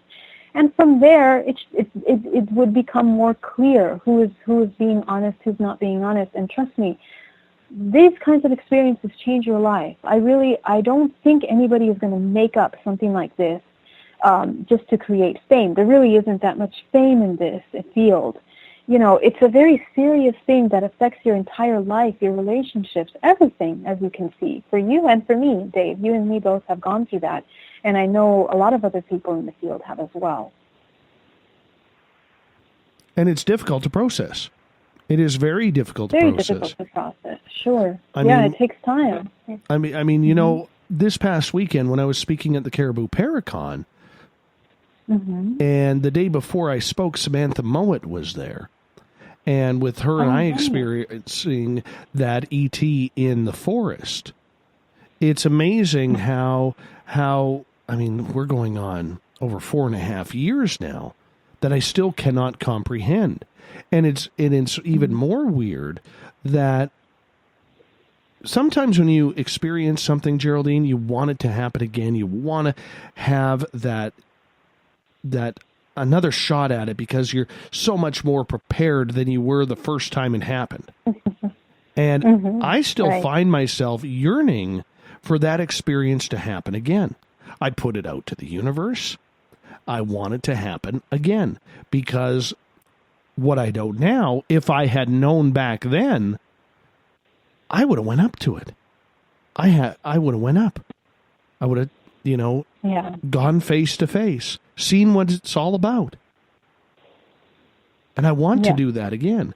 And I think that's where a lot of people get lost, because they get this insatiable craving to have the experience happen again. And yet they can't. They have no control over it. And that's bothersome. And some people are driven nuts by it. That's true. But then again, there you go. There's your proof on how we don't, these are experiences that we're not in control of them. So it's not something that we're making up, or it's not something that we can dream up and be like, oh yeah, I have an experience. No, this is something that happens to you. It's something that you have to experience through the participation of these beings that are coming into our lives and operating with us. So I understand completely. I mean, I got to say, with all the experiences that I've had, I think I'm good. But I know a lot of people that do want to have these experiences, And however, as a human, and with the ability to access our own technology, we have the ability of accessing high realms of connection and contact if we want to. If you keep asking for it, Dave, you're going to get it. You have to be careful what you wish for. Don't forget that, too. Oh, trust me. Yeah. You know, I'm not sitting there saying I want any type of ET contact. But I mean, putting out Right. that brings up very another. clear. But that brings up a very important topic here. You do have to be careful for what you wish for, because there are a lot of people who listen to shows like ours who have never had an experience. They want that experience, and they're like, I don't care if it's good or bad. I just want to know that it's real. I want to believe, as the famous saying goes. And yet, there are many people out there who are saying that and getting something that they completely cannot handle. You know, exactly. But another thing that I want to point out here is that if you are already in this field and you already have curiosity of this field, I can guarantee that in another lifetime or in this lifetime, you have had experience, because the way that our DNA works, the way that our human body and existence in this reality, in this holographic reality works, is by resonance and by frequency based on the information that we hold within our DNAs, with our entire organism. So if you have an affinity to these topics and to these experiences, you can be pretty sure that you have had experiences, whether in dream time and you're not accessing them with your conscious mind, or you have done them in other lifetimes. And ultimately, you know, the information that I bring in talks about how we are hybrids. We're all a combination and a mixture of different DNA, even off-planet DNA. So that being said, all of us are a part of the universe, and the universe is a part of us. But we hear that cliche, but it means more than we think. I mean, we actually hold DNA from other species. So with that being said, you know, our interest in these things should be quite natural, our curiosity. And whether it's in this timeline or in another timeline, you've probably had, you know, contact. And so your contact will depend, again, on your vibrational frequency, but also on the contractual agreements that you've made to experience. And if you ask for it, you're going to get it. You know, you're definitely going to get it. And that's not the end all, because there's also interceptions of these ET contacts that do come in as they please, and they do take what they require. So it's a very complex topic. It's not so simple as to say that we made contractual agreements and we're here experiencing because we agreed, because that's not the entire truth. Some of us have made those agreements, some of us have not made those agreements. It's very complex.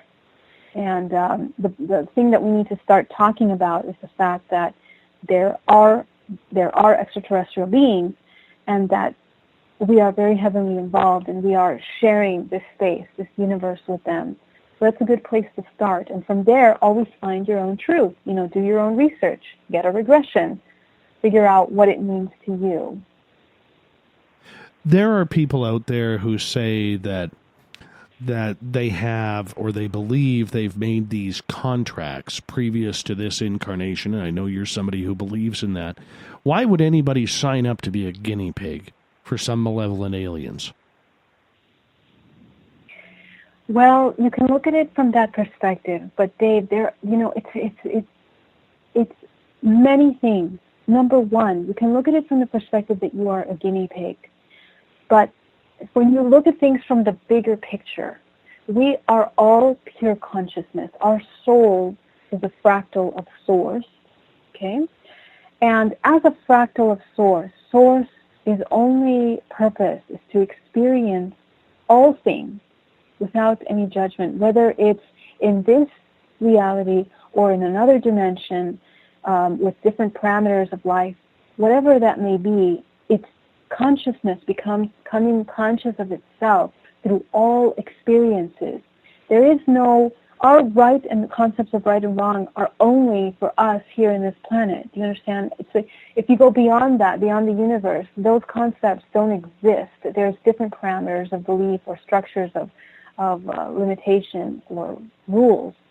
So when you look at it like this, if you're pure consciousness that wishes to experience or expand consciousness in another area for another race or lineage or aspect of yourself, then perhaps you are going to want to experience this ET contact. Okay, you're going to want to participate in the hybridization program. Because again, when we procreate on any level, whether it's physical or with extraterrestrial contact, we are an aspect of ourselves, a fractal of ourselves, is now embedded in that other organism that is now surviving in another dimension. So we are very intricately interconnected with different fractals of ourselves. We are expanded on many different dimensional levels, each one of us. So it becomes very complex at that point when you look at it from that perspective. And it's not just a matter of like, oh, I signed up for this, or oh, I didn't. Because ultimately, whether we are on what some people may call a prison planet or not, within this organism of reality, this matrix universe that we live in, there is a certain imbalance and there is duality. So one requires the other.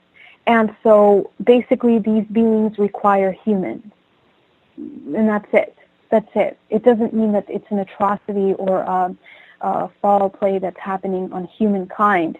It's just the parameters of this existence. And I wish more people would look at it that way, because ultimately the purpose is for the soul to transcend this limited experience that we are in, this very limited time frame of existence that we are in. And people need to look beyond that. The purpose of the soul is to experience and transcend beyond this limited reality. So it's not so simple as to say, why would we sign up to be guinea pigs? Because we don't know. And even if the highest levels of understanding, if you understood the entire universe, I mean, do you really understand it? Do you really know who's who? How do you know this alien is good or bad? Or we cannot define things like that. It's too small to think of things like that. Mm-hmm. Do you recommend channeling your extraterrestrial contact? I personally, this is my own personal experience, I do not, unless you are working on cleaning your body and your mind and you are meditating and you are secluded from the interference of media and all things around you, and you are a clean channel that is going to access a higher vibration being, I don't necessarily suggest to do that. I know that some people want to connect with their hybrid children and ET contact, and that's great. You can, but only if you're going to be responsible enough in how you utilize that information. So, first of all, you cannot get overwhelmed by the information that you received. Second of all, you have to be able to process it from a responsible, balanced perspective. And, always think about not from your ego, but coming from your healing. If channeling your ET contact is going to assist you in your healing and your understanding of this existence, do so. But always be aware that if you are coming from a lower vibration, you are going to match that vibration in all of your connections, whether it's with relationships, family, friends, colleagues, your career, or whether it's with your ET contacts and entities that you are attracting to yourself.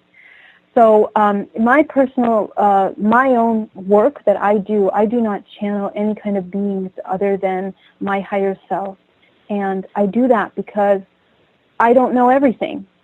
If I knew everything and I knew who was playing in which game or who's doing what, whose agenda was where, maybe I would channel those beings. But the truth is we don't know, okay? And it takes a lot of purification to get that information. It's a lot of responsibility. So if you do it with responsibility. Do it knowing the implications of what it means.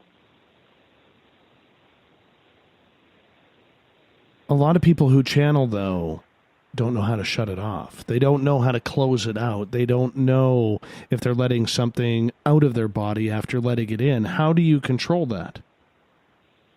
Right. So, again, it's really important to understand how to protect your body, the multidimensional body. If you're going to be messing with other dimensions, you have to understand how to protect the physical body, because the physical body is in the 3 dimension. It's the heaviest vibration that we have here in this particular, the lower vibration. So in that sense, you need to know how to protect yourself. You must always have your protection around you when you are connecting to any entities. And you have to clean the body. You need to run energy or do some kind of meditation practice to ground yourself. You must always ground yourself. You need to be in your physical body in order to be able to access and dominate other realms. Okay? If you are going through astral body, which is a completely different thing that you're doing in dream time, and that has its own set of rules for contact, and you have to be very conscious in order to go in astral travel and remember what you do and experience what you do and decide what you do. That takes a lot of training and time. Now, if you're doing channeling from your physical body and you're accessing other realms, you must always ground yourself. You must always protect. Those are basics, 101 of a human, that has to be grounded and protected all the time. And then you need to clean out, all of the junk from your week. So, all of the stress, the anxiety, all the things that you've been encountering over the week, the past month, so that you can be a clean channel. And when you are encountering a being, I utilize the technique of using my crown chakra, because the crown chakra is basically the access point of where all entities are going to come into your space through. So you need to clean your crown chakra, and you need to align it with your highest vibration, your highest intention, very clearly, because otherwise you're going to be attracting all kinds of dark things, and you don't want that. Some of those things can stay. So you need to be very aware, very aware. And as you encounter these beings, you can shine your crown chakra on them. And if there is no contract with them, they have no business in your space. They are a lower vibration that do not resonate with you. If there is a contract with them, it means that you can invite them, and you can explore. You can explore that connection, see if you want to work with them. But again, you need to train your intuition. So please take the time to train your intuition.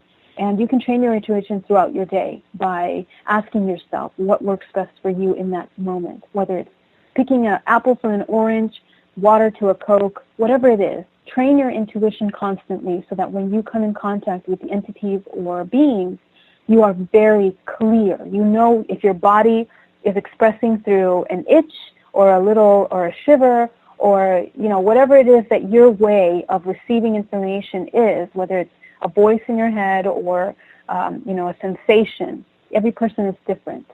You need to know how you receive information so that you are clear about how you're communicating with entities or beings outside of your space. And just be careful. Be very careful when you're doing it, and always sage your body when you're done. Okay, close your spaces, close your portal, clear your home that you are in, that you are working in, the space that you're working in. So there's steps. If you guys want to learn more, please go ahead and let me know, and I'm very happy to assist in guiding that process if you do wish to do that.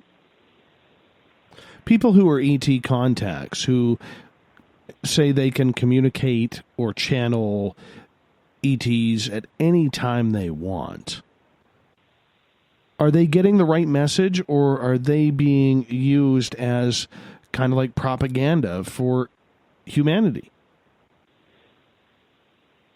Yeah, you can very well be, Dave, and that's exactly what we're talking about, is that they could very well be channeling some ET's agenda, because that's very real, and it's not a joke, especially in a time where we have a lot of mixed information. Our spiritual community is being, or the idea of the spiritual community that we have is being infiltrated by mixed communication, and that's always happened since the beginning of time. All religions have also been infiltrated, with specific agendas, as you can see how our religions are looking right now and how they played out through history. Messages from higher powers, supposedly from external higher powers, have always been manipulated in order to control. So if we understand that, and if we learn the lesson over centuries and centuries of what's been happening, then we need to understand that we are the only ones that have to rely on ourselves for information. So as this information comes in, it can very well be manipulated, it can change, and because we are limited to our physical experience and to what we're being fed, the majority of us don't have the foresight to see whether this is something that's going to be playing out in the right way in the future or not. A lot of us are getting confused, limited information. And ultimately, things are going to be playing out, and the truth will come as time comes. And of course, as you know, we also live in multidimensional reality where we have different timelines. And these timelines are being altered. They're being altered by higher powers here in reality, right? In the control systems, they're being altered. How we experience things, how we see things, whether a president does something, or one guy in power does another thing, or this organization and company owns this new business and company. Like, we just need to observe. Be an observer. Don't be a judger or a judgmental person. Just observe. Come from neutrality. Don't invest emotions in things that do not serve your time and your energy, because you don't know who is behind those movements. And until we take responsibility to work on ourselves and to connect to our highest source and our connection, we can be manipulated any number of ways. And they can look like strawberries and shortcakes, or it can be a war in some terrible place. I mean, we just need to really, at this time, connect with ourselves more than ever and hold our space, each one of us. And we don't need to share our experience and our opinion, because anytime we start to share our opinion or start to talk about our things, we're investing emotions and very limited timelines that possibly may not be, okay? And of course, it doesn't mean that we're going to be sitting back and watching the whole ship, go down the drain. But what it means is that we need to allocate our energy in our own connection, so that when it's time for us to act, we are consuming and putting our money where our mouth is. So we're no longer feeding into the system. We're no longer contributing to pollution or the deterioration of this earth. We're no longer feeding into the political systems that are breaking down our structures of reality for our children and whatnot. We need to teach our children properly. So there's a lot of responsibility, and it's time for us to do that now. So when we watch these channelers, just observe them, watch them, use your intuition, and see how it resonates for you, and then move on and find your own truth. Got a question coming from Danny in the chat room. He is asking, or he is stating to you, Geraldine, says he is currently studying magical literature of association with the Hermetic Order, the Golden Dawn. Are you familiar with this Hermetic group, and what are your thoughts if you are? Yeah, it's beautiful. I've seen some of the topics. It's a very beautiful piece of literature. And some of the information is very important and relevant to our time right now. And I think that a lot of those books that came in at that time are little messages and reminders of how we need to operate our life, how we need to operate our body, and how we need to utilize those suggestions of tools. I believe that a lot of these books, a lot of these scriptures are suggestions. And all of us can read all of these wonderful books and learn from them. But again, always take what works for you. And timelines are always changing and shifting. So we might move out of old phases of belief and come into new ones. But the basic laws of the universe and the basic laws which the Hermetic principles do talk about are very interesting and very, very worth a read, to consider and to see if you can apply them in your life. It's very interesting. I want to get back to ETs because we only got about 9 minutes left with you, and I think we got to hit this pretty hard in regards to the emotional aspect that people have with contact. Do you feel that most people are prepared, or is there a way to prepare for any type of potential ET visitation, even if you're not an experiencer? I do not believe that there's necessarily a specific way. You really cannot be prepared for this kind of contact. I mean, I can sit here and tell you, meditate, clean your body and your mind. I can tell you those things. But when ET contact happens, depending on your contractual agreements or whatever you decided to experience or whatever interception is being caused at that time, you know, you're going to experience what you need to experience. So if there is any form of preparation, I'm going to go back to my basics, which are, yes, take time to clean your body and your mind so that when you do experience it, you're coming from the highest vibration possible. And also, this kind of ET contact that comes from lower vibration can be destroyed. These contractual agreements that we made, we can destroy them. We have the ability of shifting negative timelines, okay? So in any time that we are preparing ourselves for ET contact, if we do want to have it, I really suggest breaking your karmic contractual agreements that you have coming into this lineage. Because all of the contact tends to happen through DNA. Usually it comes down through the mitochondrial lineage. And normally one of your parents will have had contact prior to you. So if it has happened, either your parent or the parent before that has experienced ET contact, you are also going to be in line for that, whether you remember it or not. If you have had dreams of contact or you believe you have a contact, I strongly suggest getting a regression if you are prepared to hear information about it, if you are prepared to relive and experience those things. If you're not, and you are just looking to break those contractual agreements, go within and take a look at your ancestral lineage. Work with your karmic contracts and your family contractual agreements. And you're going to find a lot of information there about contact. And it really takes your inner work. And it takes you some time and dedication to go in. Other than that, in terms of protection, I mean, there's different things that you can do aside from protecting your space.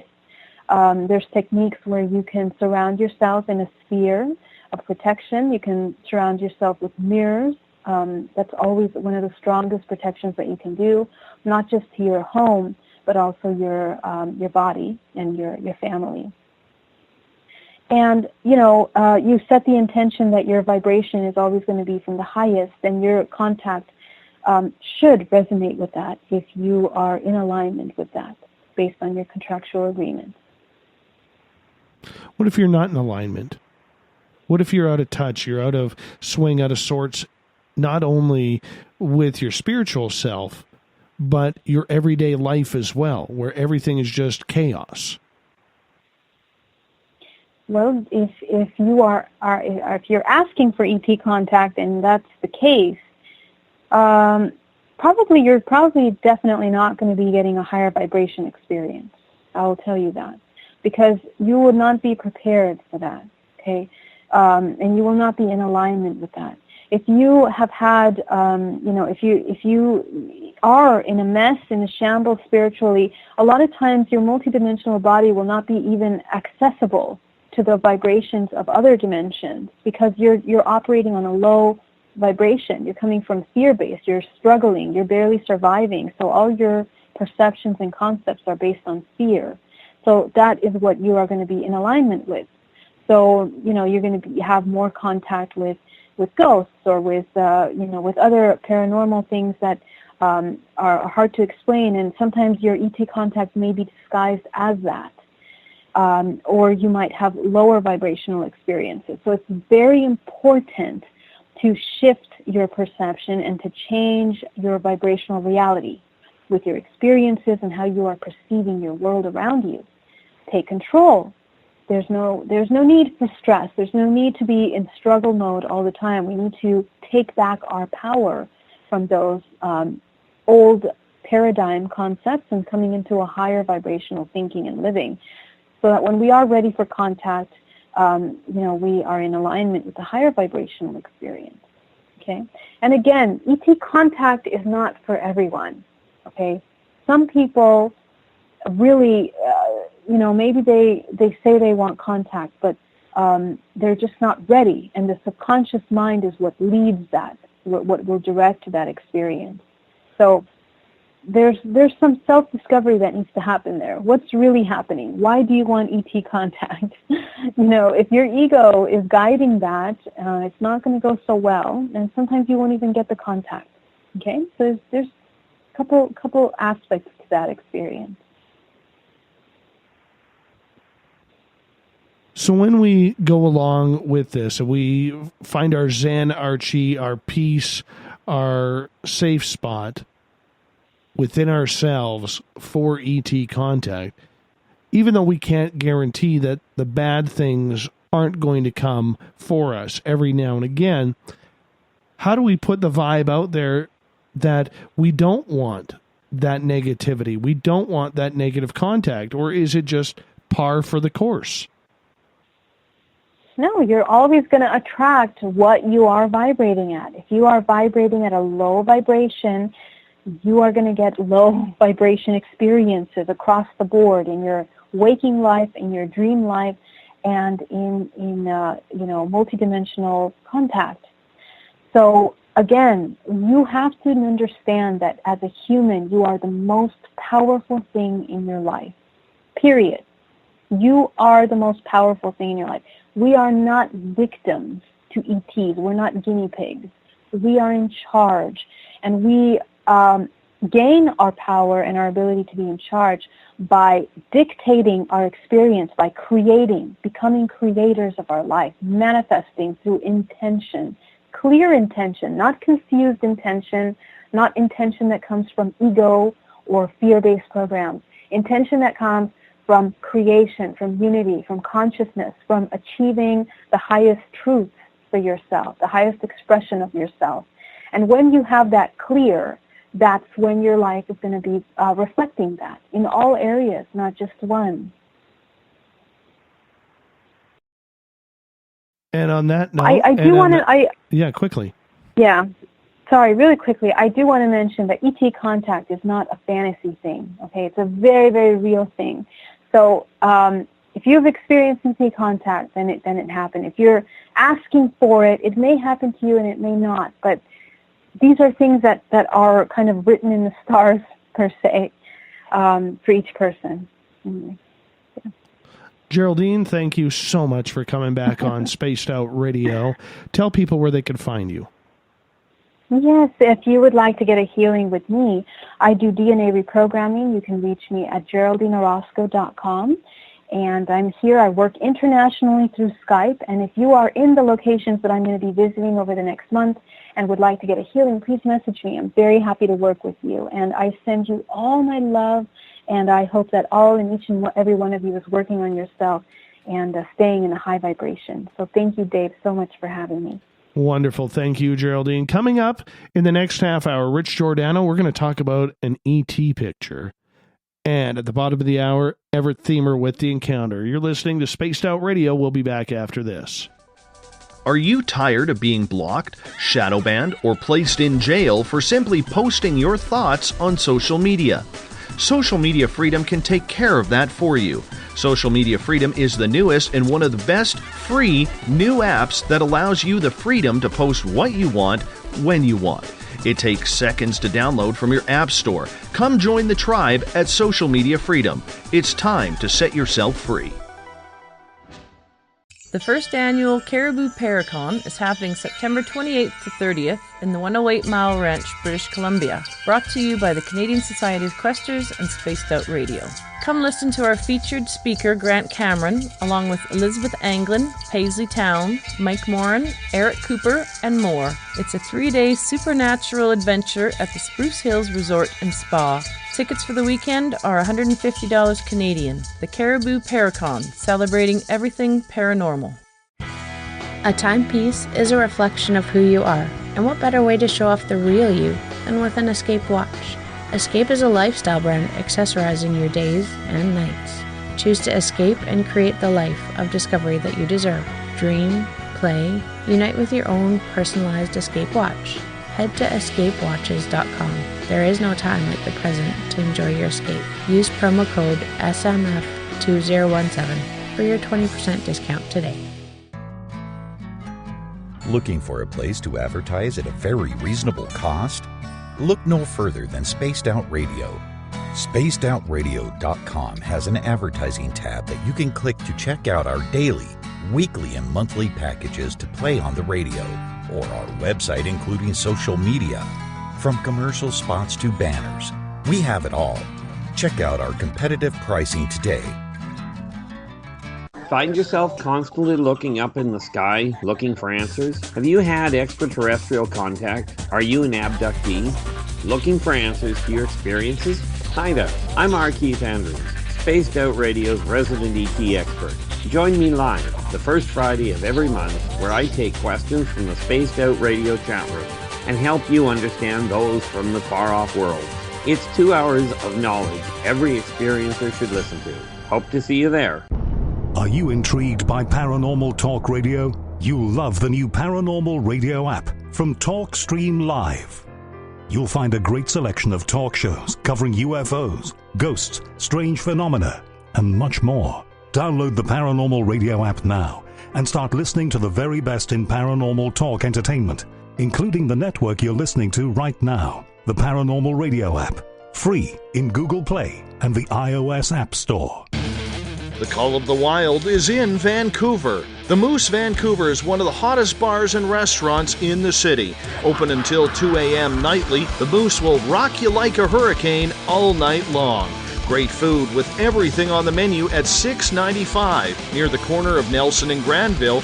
Get your horns up and come rock with us. The Moose Vancouver, the official rocking bar of Spaced Out Radio.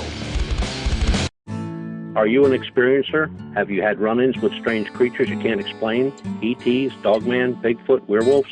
They're enough to scare the daylights out of anyone. Hi there, I'm Butch Witkowski from your 4-Cop. And on the last Monday of every month, you can listen to me and the host, Dave Scott, talk about the weird and the strange being reported on Spaced Out Radio. I'm going to bring my investigations and sources, you bring your experiences, and we'll figure out the rest together. Strange Days on Spaced Out Radio. Come tune us in at spacedoutradio.com. You hear footsteps in the empty room above you. A rocking chair begins rocking by itself. Don't be afraid of the things that go bump in the night. Reach for Spirit Storybox, the iPhone app the Huffington Post UK called the only ghost hunting app you will ever need.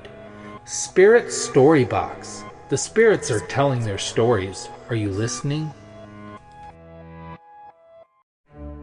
You know, it's hard being the bad man of ufology, but that's just the way that I like it. This is Chris George Zuger, and I'll be hanging out with Dave Scott and SOR scientist Chris Cogswell for Reality Paranormal, the second Wednesday of every month. And our job is to break it down and come to conclusions as to what is really going on in the supernatural world. I'd love for you to join us and bring your questions for us to investigate right here on Spaced Out Radio. Visit purpleplates.com today. For over 40 years, the Purple Energy Plates have been delivering amazing results for their many customers. Inspired by the great genius Nikola Tesla, the harmony, healing, and energetic effects of the plates have proven over and over to be beneficial and often miraculous to thousands of customers. Check their site for daily specials and choose from their many energy products. You won't be sorry. Visit them today at purpleplates.com. When it comes to the news, we look for the stories that the mainstream won't cover. Welcome to Spaced Out Radio's The Encounter. This is News Director Everett Thiemer. The Encounter is about the weird and strange stories that occur daily, and we scour the world looking to bring them to you. You can hear me with Dave Scott every Monday through Friday in our Encounter news segment. Read us online at spacedoutradio.com or check us out and give our Facebook page a like at SOR The Encounter. So come give The Encounter a read. From the mile-high state of Colorado, sharing our signal around the world, I invite you to Spaced Out Sundays. Hi, I'm Tessa Nicole Thomas, and I'm closing out the week by taking you on a paranormal journey to the world of the weird. Ghosts, aliens, psychic phenomena, I will hit it all in your questions too. So let us highlight the paranormal for you. So come join me for Spaced Out Sundays starting at 9 p.m. Pacific, 12 a.m. Eastern, only at spacedoutradio.com. The views and opinions expressed by tonight's guest and topic of discussion do not necessarily represent the official policy or position of Spaced Out Radio, Spaced Out Weekend, Spaced Out Radio Limited, its hosts, syndicated carriers, or anyone associated with this broadcast. You're listening to Spaced Out Radio with Dave Scott. Follow Dave on Twitter at Spaced Out Radio and hashtag Spaced Out Radio, and on Facebook Spaced Out Radio Show. Now, back to the program. Welcome back to the third and final hour of Spaced Out Radio tonight. I am your host, Dave Scott. Thank you so much for being with us. We got a mysterious show tomorrow night, 9 p.m. Pacific, midnight Eastern at spacedoutradio.com. We're going to be talking with a dude named Paul Franzak, who's looking for himself. See, Paul Franzak is not the real Paul Franzak, but the real Paul Franzak went missing one day after being born. You got to tune in tomorrow night to hear this fantastic, incredible story at spacedoutradio.com. We welcome back everyone listening in on the SOR Radio Network and Deep Talk Radio. And don't forget, all of our archives are free at youtube.com/spacedoutradio. Just do me the favor. Hit that subscribe button. Bill Cardwell has set the password for tonight in the SOR Space Travelers Club, Epicaricacy. Epicaricacy is your password. Make sure you use it wisely, Space Travelers, as Bill sets a password each and every night right here on the mighty SOR. Our website is spacedoutradio.com, where we have a plethora of features for you. You can rock out to Bumblefoot, shop at our store, read up on the encounter online, and so much more. For the next 25 minutes or so, we're going to be joined by Richard Giordano from Goof On Radio. That's a Giordano UFO network. Love the name. Rich, welcome back. Thanks for having me back. And Glad to be here. And the reason why we have Rich on here tonight is this past weekend at the Caribou Paracon, there was a photo taken during a private ghost tour that included Jeff Webster and Mike Morin from Haunted Crew of Canada, the Ukrainian Watermelon, Ron Moniak, and his lovely wife, Mrs. Watermelon, David Weatherly, Ross Allison, who were speaking at the event, and a couple others. So here they were. You guys have heard me talk about the Post House on my ghost tour and how there's some weird stuff that happens in there. So Jeff from Haunted Crew of Canada was using a full spectrum camera, and they took 65 photos with the full spectrum camera.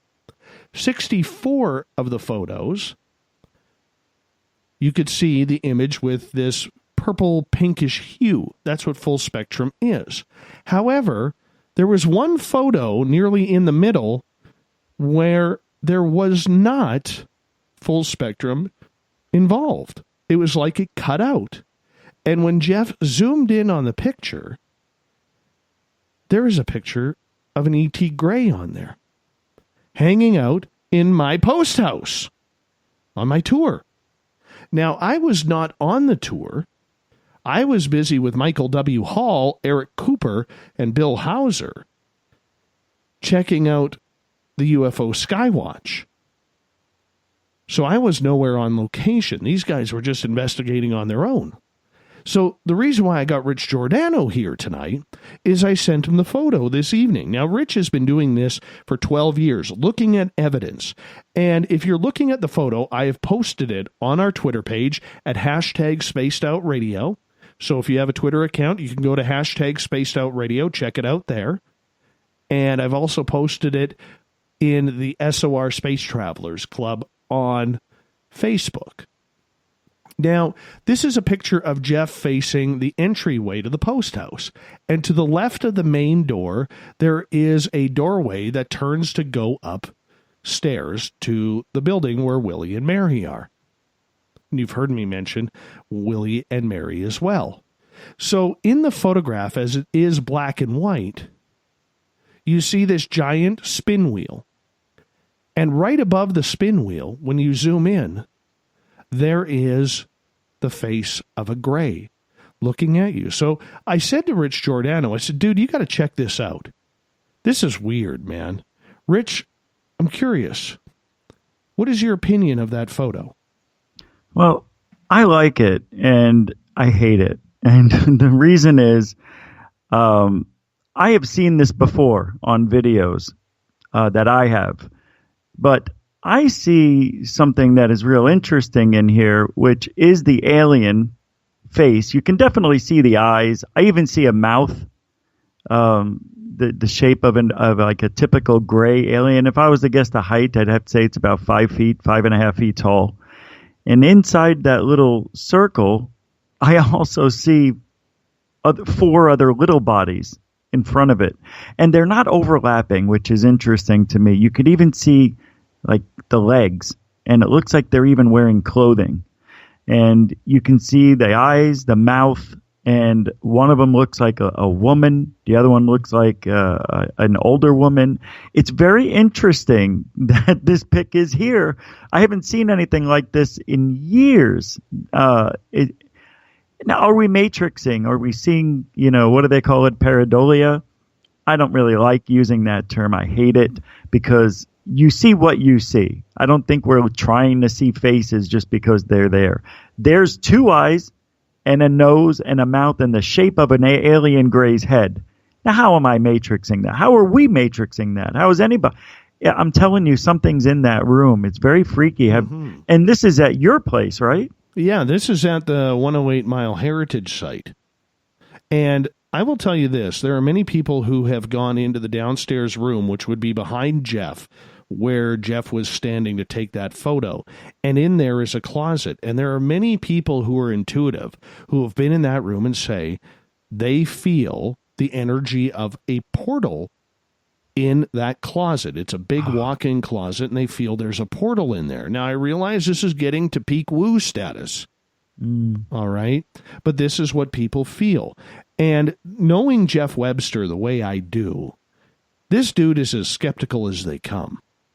And that's why he's part of the Haunted Crew of Canada with Mike Morin, who hosts Ghosts of the Great White North on this show with me, is because Jeff has that eye where he just does not want to put up with BS. He doesn't want to put up with crap. He is pissed right off about this photo because he cannot explain it. He doesn't want to believe it. He's not an alien guy.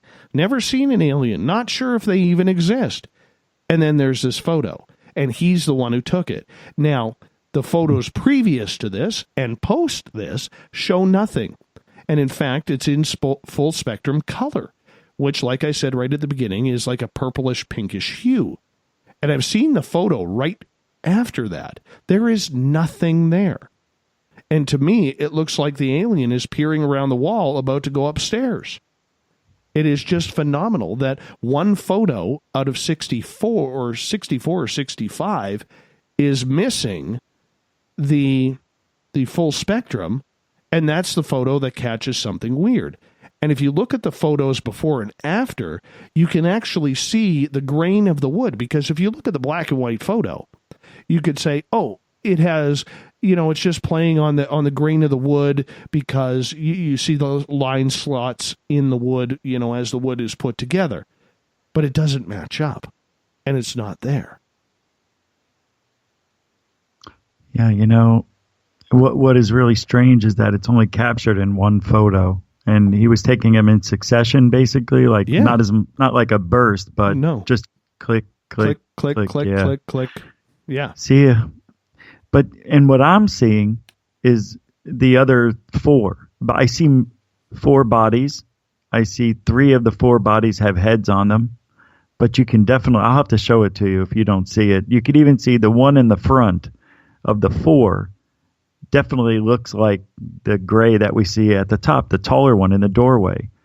See, this is very strange to me and interesting, and I hate it too because, I don't want to believe it. I don't believe that, we're going to catch it that easily, but we don't understand a lot of things that are happening in our own world, in our universe, and we don't know. We don't know. That's why we see photos like this and we can dismiss it so easily, but I can't. I have video where capturing it, at night, in the darker regions that are somewhat lit up. I have captured aliens just like this, but it looked like they were.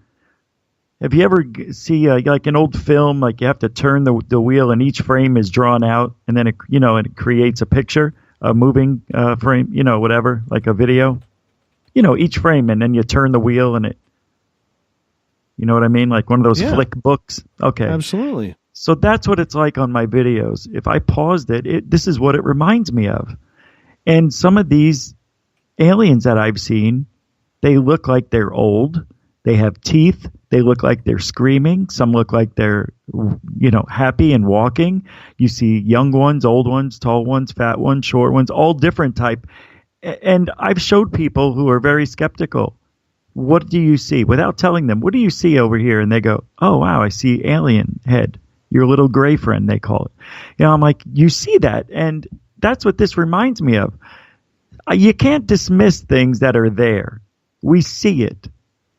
Okay, so it's there. And why isn't it in the other ones, Dave? Why? Why wouldn't it be? That doesn't make sense to me. And if there's people that go in there that are intuitive and feel that as a portal, and I'm kind of skeptical of that, but I've turned a corner on it with my foot now in the door, believing that that is a possibility, that there are things that people could feel and sense. And maybe ghosts and aliens are one and the same in a lot of situations. We know at the Stardust Ranch, that guy had apparitions and aliens at his place, so who knows if this is that kind of portal where anything can come through. It's really interesting. I want to see the other pictures too. Will he be able to post those as well, or send a few over? Oh yeah, he would be more than welcome to. And in fact, I'll tell Jeff to get a hold of you in regards to this. He is absolutely mind blown. This is great. He was even talking with me this evening about it. He and funny, I know he's listening right now, driving back to Edmonton, Alberta. But it's something that where, he's a paranormal investigator. He's a ghost guy, not an ET guy at all. Mm-hmm. And like quoting Jeff, what he sent to me, he says, yep, this is blowing my mind about this stuff because I'm not an ET guy, but I can't explain that picture. I just can't. And once you see the alien head and the other ones that I see, you can't unsee it. It's one of those things, And I looked at the rest. I've literally blew up the picture and looking at other areas, and I don't see anything that's similar other than what's in that doorway. And I see four little ones and the taller one. And he looks like he has his mouth open. Do you see a mouth on it or no? I see a mouth on the gray. Yeah, yes, yeah. I totally see a mouth on the gray. Now, Jeff has just messaged me because he is listening in. And hi, Jeff. I'm glad you're making it home safely here. He says, before that pick, Rich, Ross Allison felt as if he was being rushed on the stairs so much that they left the group to investigate. What's in that doorway? It's a closet, you said, right? No. That doorway where the alien is seen, that actually, if you walk another 2 steps into that doorway, there's a flight of stairs going upstairs. That's it. That's all that's there. If you walk 3 steps, you're walking into a wall. That's odd. You go through that little door and then there's just stairs? Yeah. Huh. That's interesting. And then the other doorway, what is that, like a bathroom I see there? No, or? The doorway that you're looking at straight ahead, that's the exit. Okay. To the building. Oh, now I see. I got it now. Yeah. And then what's that? You said a lasso type of thing? What is that black round? Okay, that black round thing is like a wool spinner. Remember? Oh, yeah. Yeah, it's an antiquated wool spinner. That's what that round thing in the photo is. And right behind that, that's where you see the head of the gray. Yeah, the head of the gray is right above the peak of that wool spinner. And inside the wool spinner, inside that black little circle you can see in the picture, are the other figures. And there's 2 that come in about 3 feet. And then there's 2 more behind that one. About, it looks like they're walking through it in pairs, 2 and then 2 and then the one behind it. It's really creepy, man. I get goosebumps when I look at it because I know what I'm looking at, and I don't believe it, but I know what I have on video. So it's been years since I've seen something like that. Mm-hmm. That's why I wanted to talk tonight, because I want to let people know, even though we can't explain it, doesn't mean it's not there. And I know that's hard for me to even say nowadays, but reality isn't what we think it is. And with your guest you just had on talking about a matrix reality and all that, I mean, who knows what we could be looking at? And is it another dimension, or like you said, a portal? It may be. Have they had any other pictures in this room that had created any images? No, but here's an interesting story that kind of correlates with it. Okay. A year and a half ago, May 8th of 2017, Mike Morin had a couple members of his former team in there. And they were upstairs, and I was there as well. And I started picking up a lot of ET energy. And one of his members is also an ET abductee. Mm-hmm. And she had always wanted to chat with me about my ET experiences. And her and I both started picking up a lot of ET energy, which is completely different than ghost energy. So her and I started walking outside towards where this energy was coming from. And we were both being pulled there. Her boyfriend, in the meantime, who was in the building, got attacked by one of the ghosts. Huh. And in that attacking, and it was one of the ghosts that was pretty upset that we were doing the tour. All right. His name's Willie. Yeah. Or at least we think it's Willie. But he got attacked to the point where he was looking at me. He wanted to throttle me because I was outside looking for aliens with his girlfriend. Wow. Yeah. So that area, like my entire area, dude, where I live, the big three are very, very relevant. Aliens / UFOs, ghosts, and Bigfoot. Very, very relevant in that area. So it didn't surprise me that we caught an alien there. But all of the guys, especially Mike and Jeff, all right, and Jeff's brother Kevin, who was there as well, all right, they're not ET guys. They're there to chase ghosts. Yeah. And figure out what ghosts are. So they're a little weirded out by this, that this is happening.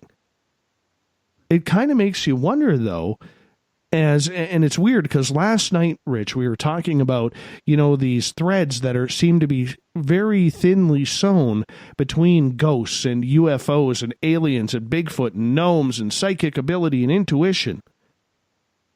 And I'm wondering if this is just a correlation to try and fill that pattern that they are all linked together one way or another.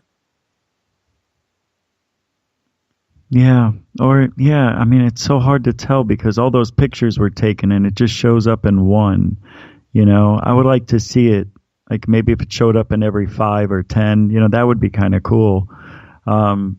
But nonetheless, here we have something that's legit. And if anybody thinks this was faked, there's no way this is faked. I mean, you could tell just by looking at it with the plain eye. That's how good it looks. I think so. Mm-hmm. Yeah, it's very interesting. But a lot of people are going to say that we're matrixing it.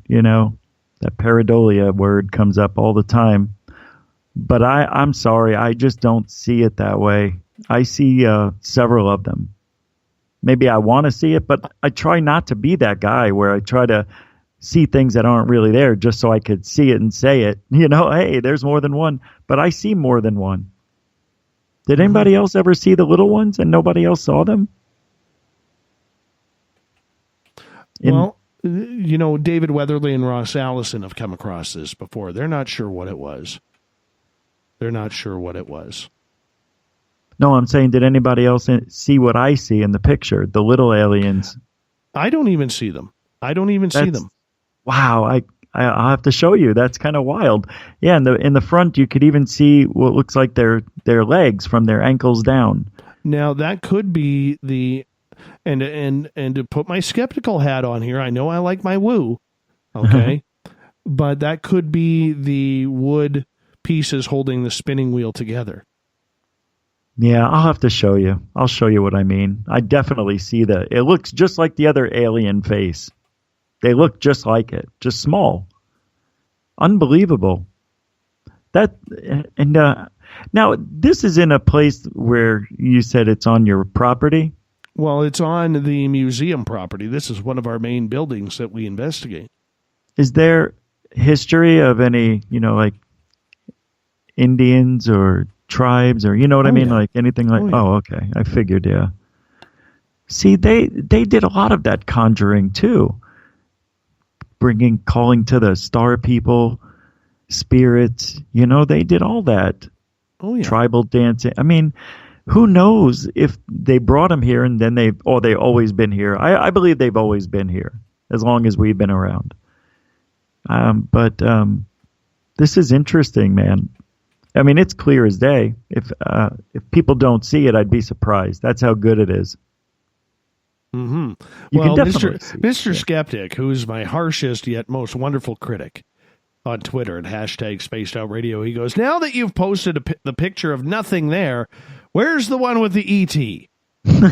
I love this guy. Love this guy. God, he makes me laugh. Makes me One laugh. in every crowd. One in every crowd. Oh, yeah. Yeah, but that keeps that keeps everybody realistic and grounded, I because, but I'm looking around the entire pic while we're talking. I have it blown up on my screen here, and I don't see those faces anywhere else. That's what I like about it. Jade is asking, Dave, are there any stories in your area from the First Nations and or historical stories of ETs? Stories from the Gold Rush days or older? Actually, good question, because John Archie, who's a former chief of the Cannon Lake Indian Band up here, wonderful, wonderful human being. He was actually telling us stories. We were hitting him up. David Weatherly and I were hitting him up about Sasquatch in the area. And he really did not want to talk about Sasquatch. But the one thing that he did want to talk about was star people, aliens. He would not keep quiet about the amount of ET contact people in his First Nations band have had.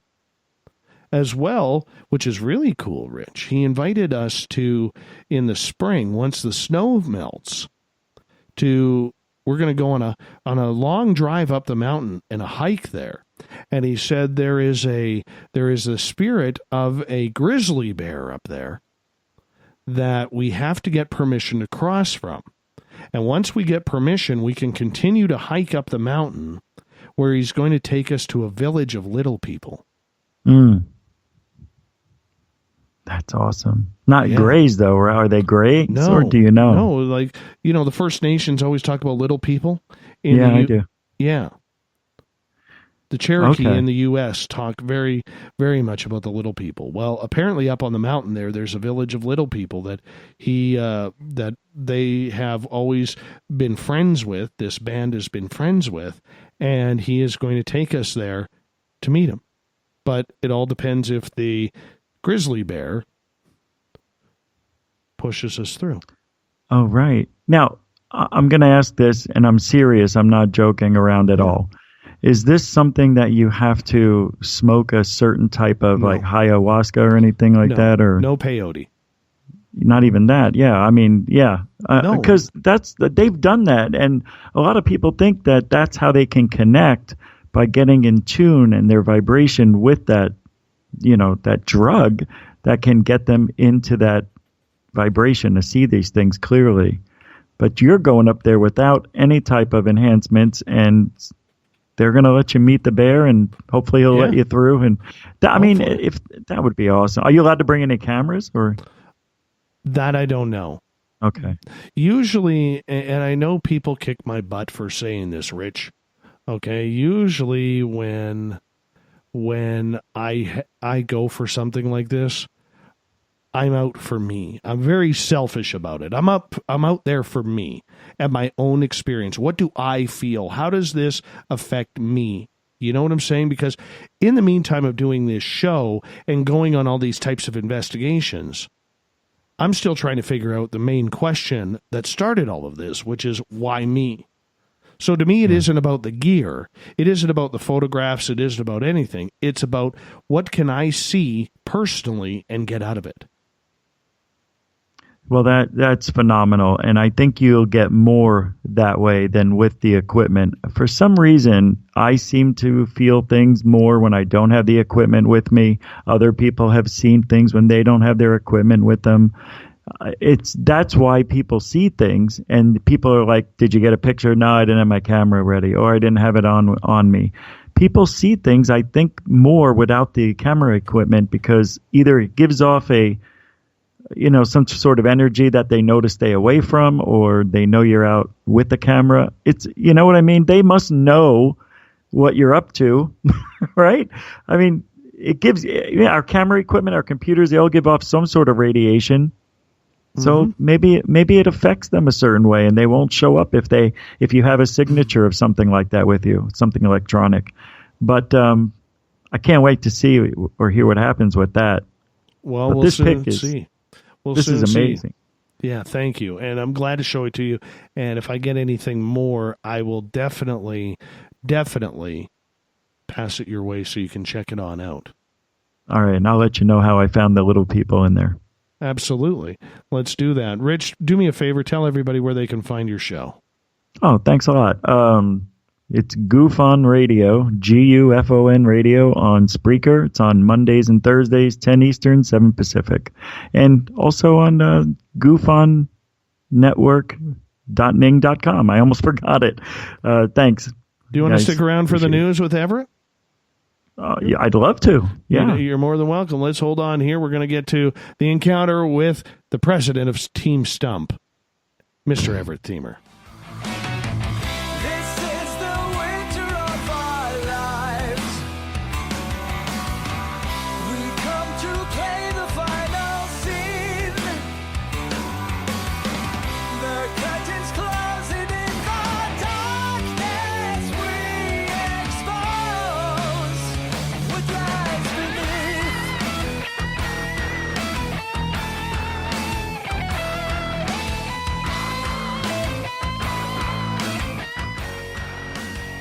At this time every night on the show, we bring in the president of Team Stump and our news director, Everett Themer from The Encounter, to talk about the news of the day, because the news is always changing. It's weird. It's wacky. Sometimes it'll make you scratch your head and say, WTF. Rich Giordano is going to continue joining us here on Spaced Out Radio, president of Team Stump. How you doing? I'm doing great. How are you? Hey, Rich. Hey, how's it going? Good to have you with us, my friend. Did you get a chance to look at that photo, Everett? Well, I did. In fact, I looked at it with you a little bit last night, and that is definitely weird. And then when it went staticky on my phone and on my tablet, I saw, I think, something that you didn't in the picture normally. I mean, I saw like a body around the door frame there. Really? I haven't seen that. I really haven't seen that. It was really weird because after I saw the photo and I opened it, it was clear for about a minute or two. And then all of a sudden it just went staticky. It looked like like an old TV set with the snow on it. Yes. And I saved it. I sent it to other devices. I opened up the photo on other devices, and everywhere I tried to access it, the copy was always staticky for me. So I don't know if you didn't put enough postage on it or if it had a problem at the border, but with that static and that snow kind of on it,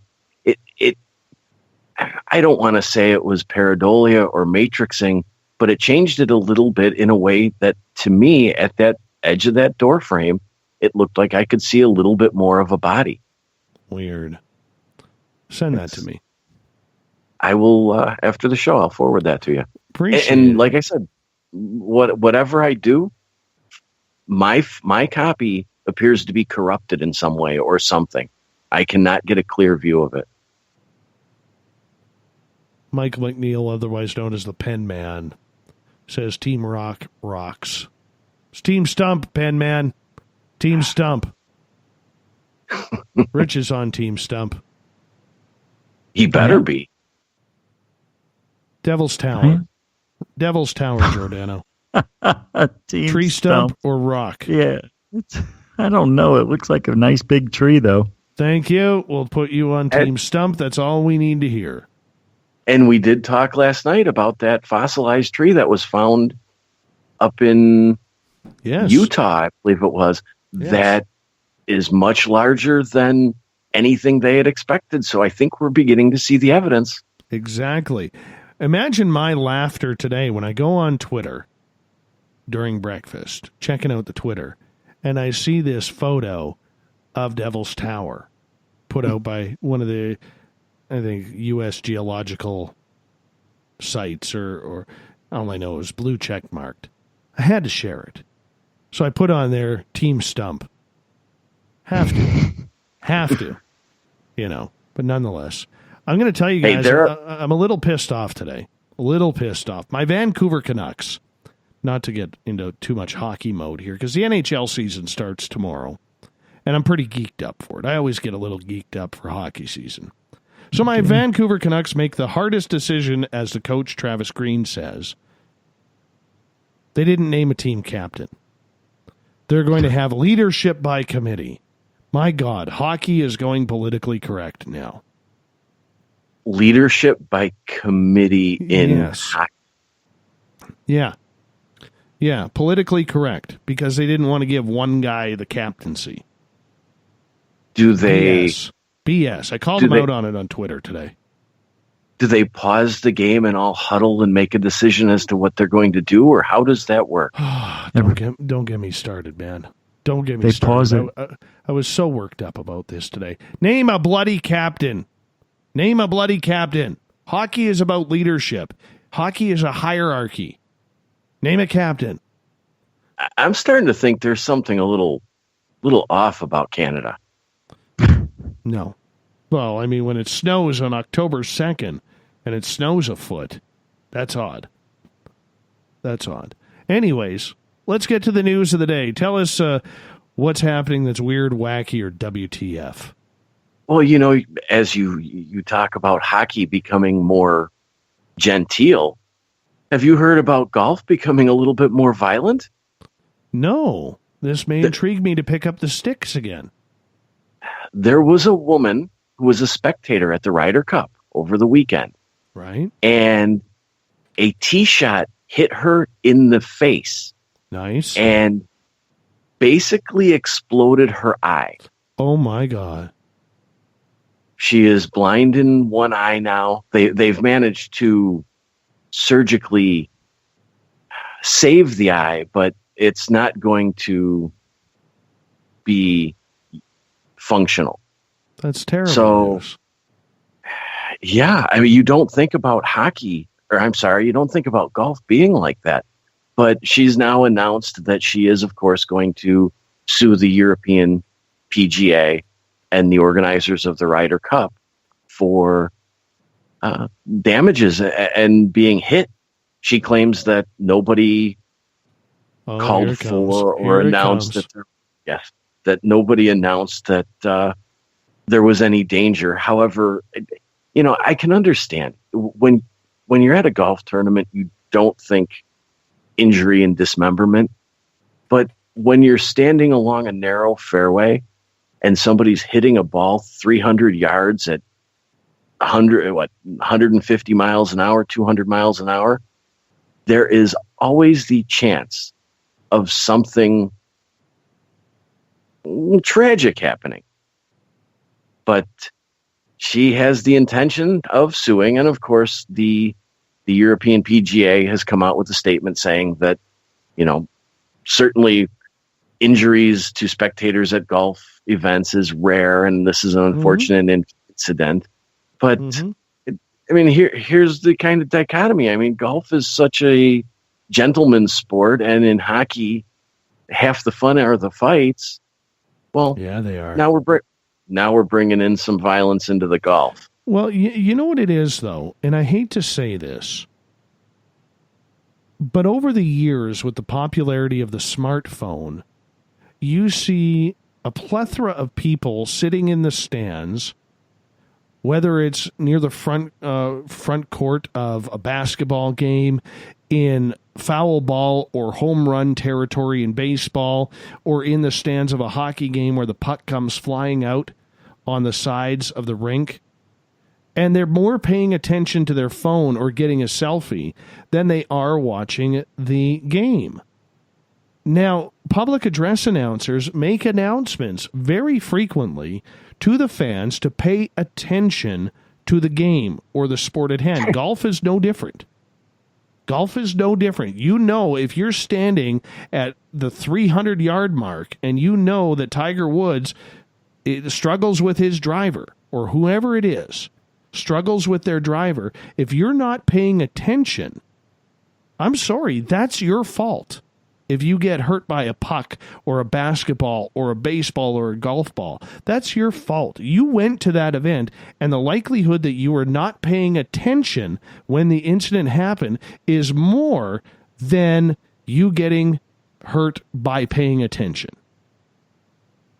Exactly. And I don't know how familiar most of the listeners are with a fairway on a golf course, but at different times they can be relatively narrow. Absolutely. Especially at something like the Ryder Cup, where this is drawing more fans than some of the amateur tournaments or even some of the tournaments on the typical PGA. But these golfers are hitting the golf ball anywhere between 200 to 300 yards, and sometimes they're trying to put it in an area that might only be maybe 50 yards or less wide, and on either side all the way down you have people standing. So if you're off just a little bit, it's very easy to have that ball land in the spectators. I'm going to watch this video right now. Okay, I'm going to keep the sound down, but I mean, the one thing about golf, and this lady better realize, okay, they track the ball. They track the ball where they can see what's happening with the ball. And if there is video evidence to the fact that she was not paying attention during the shot, I don't think she has a case. I really don't. Well, in a way, she's already got that covered, because she has said that, now this is her claim, that nobody yelled for or announced for at any point in time, even though the European PGA is saying that it was announced. So it may come down to somebody having a video of it where they hear somebody yelling for or something like that. I'll bet you if you go on camera and watch the video footage, I'm struggling to find it right now. Probably have to go to one of the sports networks. Okay. But I will almost guarantee you that she was not paying attention. Oh, I'm almost 100% sure that she wasn't. And I'll tell you, even I've been to golf events where it's not the fastest moving sport. It is easy to kind of lose focus on the game because there is so much time typically between shots or any of the action. But still, if somebody is up on the tee, it's been announced probably over a PA system,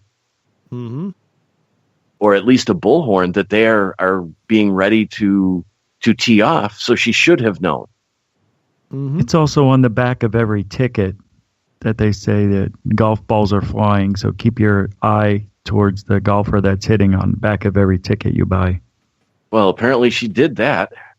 Well, you know what? Let's follow this story because I'm going to be very, very intrigued. Very intrigued. Let's move on to story number 2. Nakia Jones in Ohio is having some problems. She was pulled over in July for a seatbelt violation, minor traffic violation. She went to court and she went to check in with the bailiff and register that she was there. When she found out that she wasn't being charged with a seatbelt violation, she was being charged with driving while her license was suspended because she failed to pay child support. The problem is that she has no kids and has never had any children. Wow. So she is going back and forth with the Bureau of Motor Vehicles in Ohio and the court system, and they are both kind of passing the buck to each other. One says it's a clerical error on the other end, and they're going back and forth. The administrators of the court, and I'm going to admit I'm a little confused by this. The administrators say that the violation code that she is charged with does cover seatbelt violations, but it can cover a number of other violations as well, including failure to pay child support and license suspension. Now, when I've been pulled over, I've gotten 2 or 3 tickets at a time, and every one of them has the individual code that covers that individual law. I don't understand how one code can cover things ranging from minor traffic violations to child support enforcement.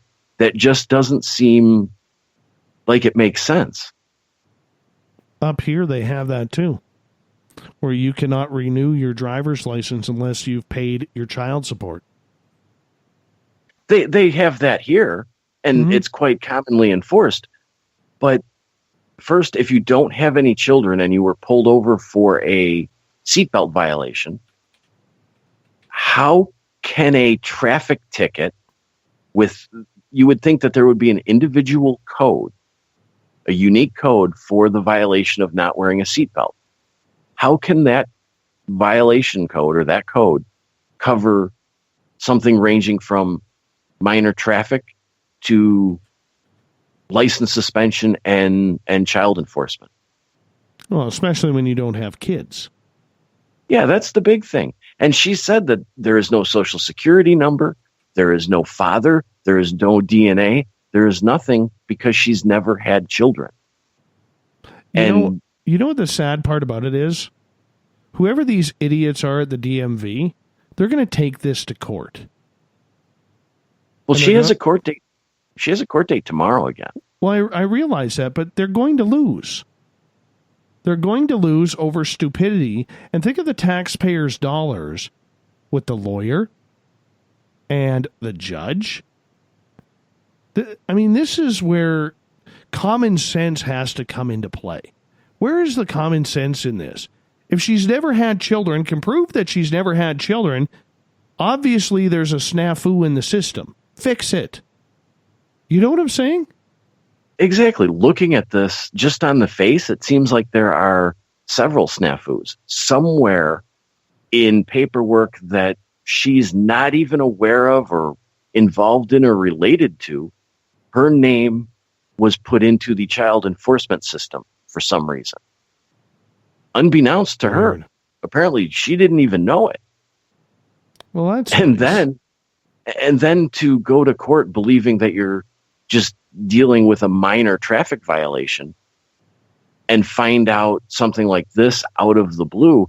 And she's tried to play by the rules since this time. She has had to take, in fact, this is part of her hardship.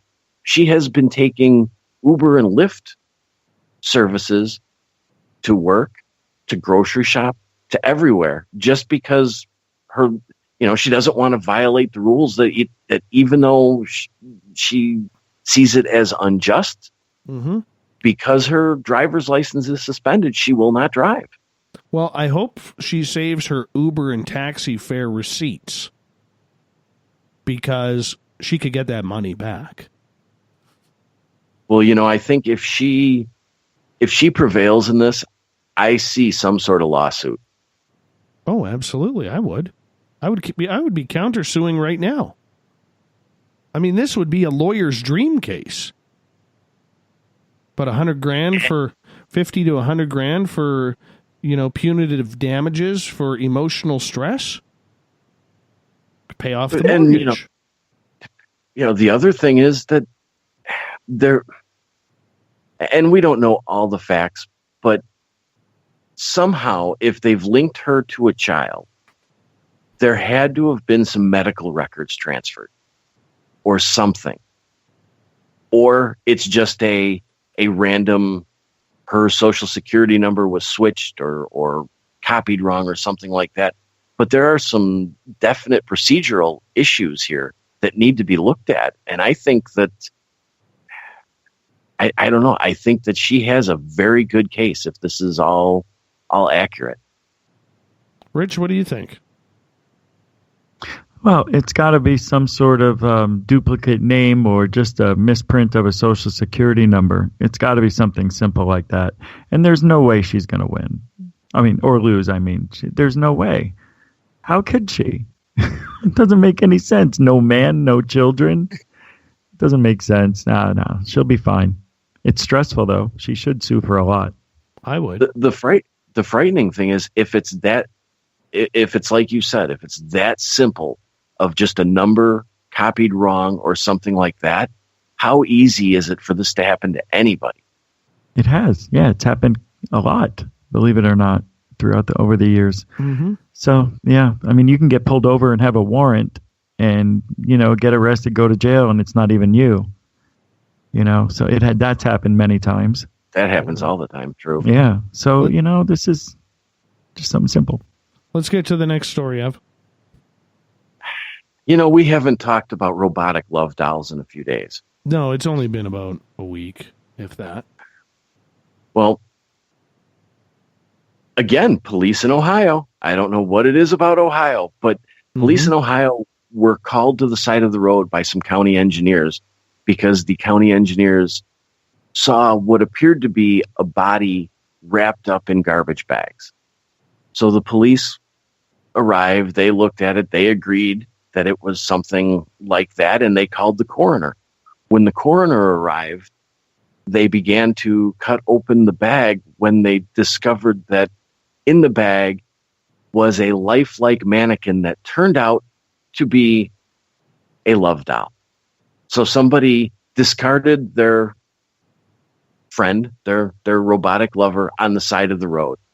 That's an expensive loss, man. It is. I'm hoping this isn't one of the high quality ones, but how much is this going to happen now? I mean, what do you do when you're done with your special friend? Let's ask Giordano. Well, what I've done. Well, it's cheaper than a divorce. That's for sure. What would you do? I mean, what do you do? Well, you just throw them away. You should dismember them, like you would anybody else. Put them in the wood chipper. Oh, that's too close to home here, man. Oh, yeah. Now I kind of want to buy one just to put in a recycle bin, just to see what the people driving along my road think. How many people are buying those, though, for the sake of using them so they can get into the HOV lanes on highways? Oh, that's actually a big thing. There have been dozens of people, it seems, lately. I've seen the stories. In fact, I've seen so many of them that I figured the listeners have seen enough of that and heard enough of that because they're used quite often for that. Even I saw one, a man dressed up a skeleton and put a baseball hat on it and just put it in his passenger seat. I put a baseball hat on my headrest and moved the seat forward, but I still got a ticket. The only time I ever got pissed off about a ticket that I received was I was driving home from Vancouver, and there was a rear ender like right in front of me. The car in front of me rear-ended the guy in front of him. So in order to avoid the accident, I swerved into the HOV lane, and I couldn't get back in. So here I am traveling in the HOV lane because you can't stop.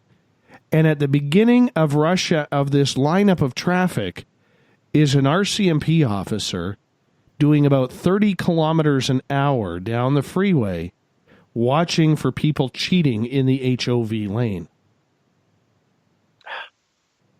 So he caused the accident. I swerved to miss the accident and got a ticket because he's the one who pulled me over for being in the HOV lane. I'm still upset about that. That's like 20 years ago, and I'm still upset about that one. What do you do? Let's get to the thought of the Dave, shall we? Oh, I love the thought of the Dave. Trying to get some imagination going today, guys. Thought of the day is the favorite part of the day for me. Exactly, mine too. Today's thought of the day is be funny here.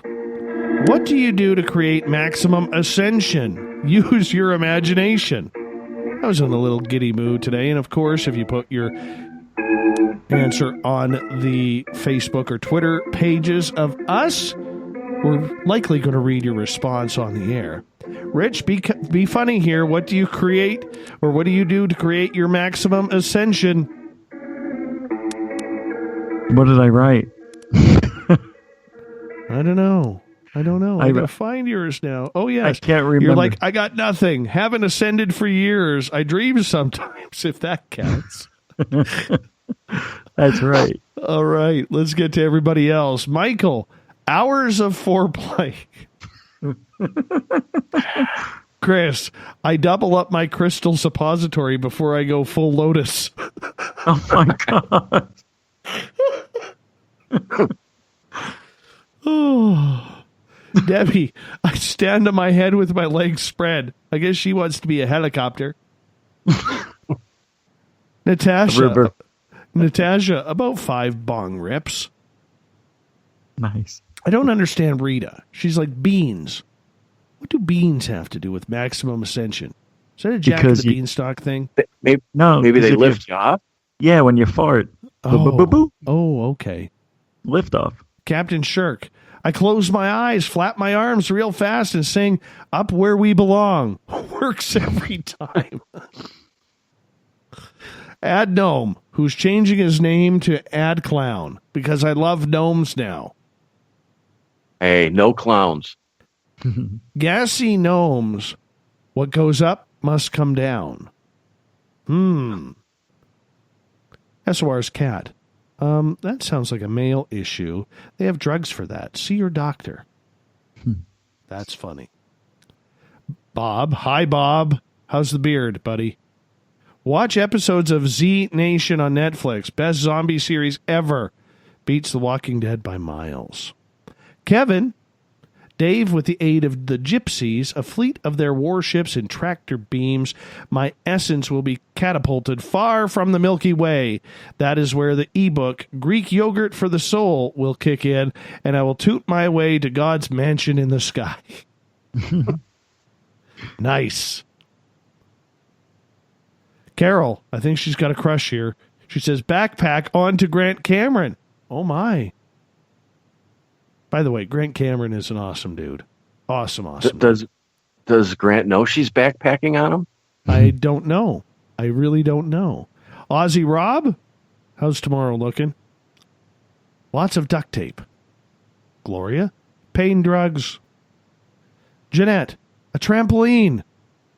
Jade, a unicorn and a bag of Skittles. John Edmonds, former guest on this show. Bean burritos, extra green chilies. Does it every time. And we'll give the last one to the Ukrainian watermelon.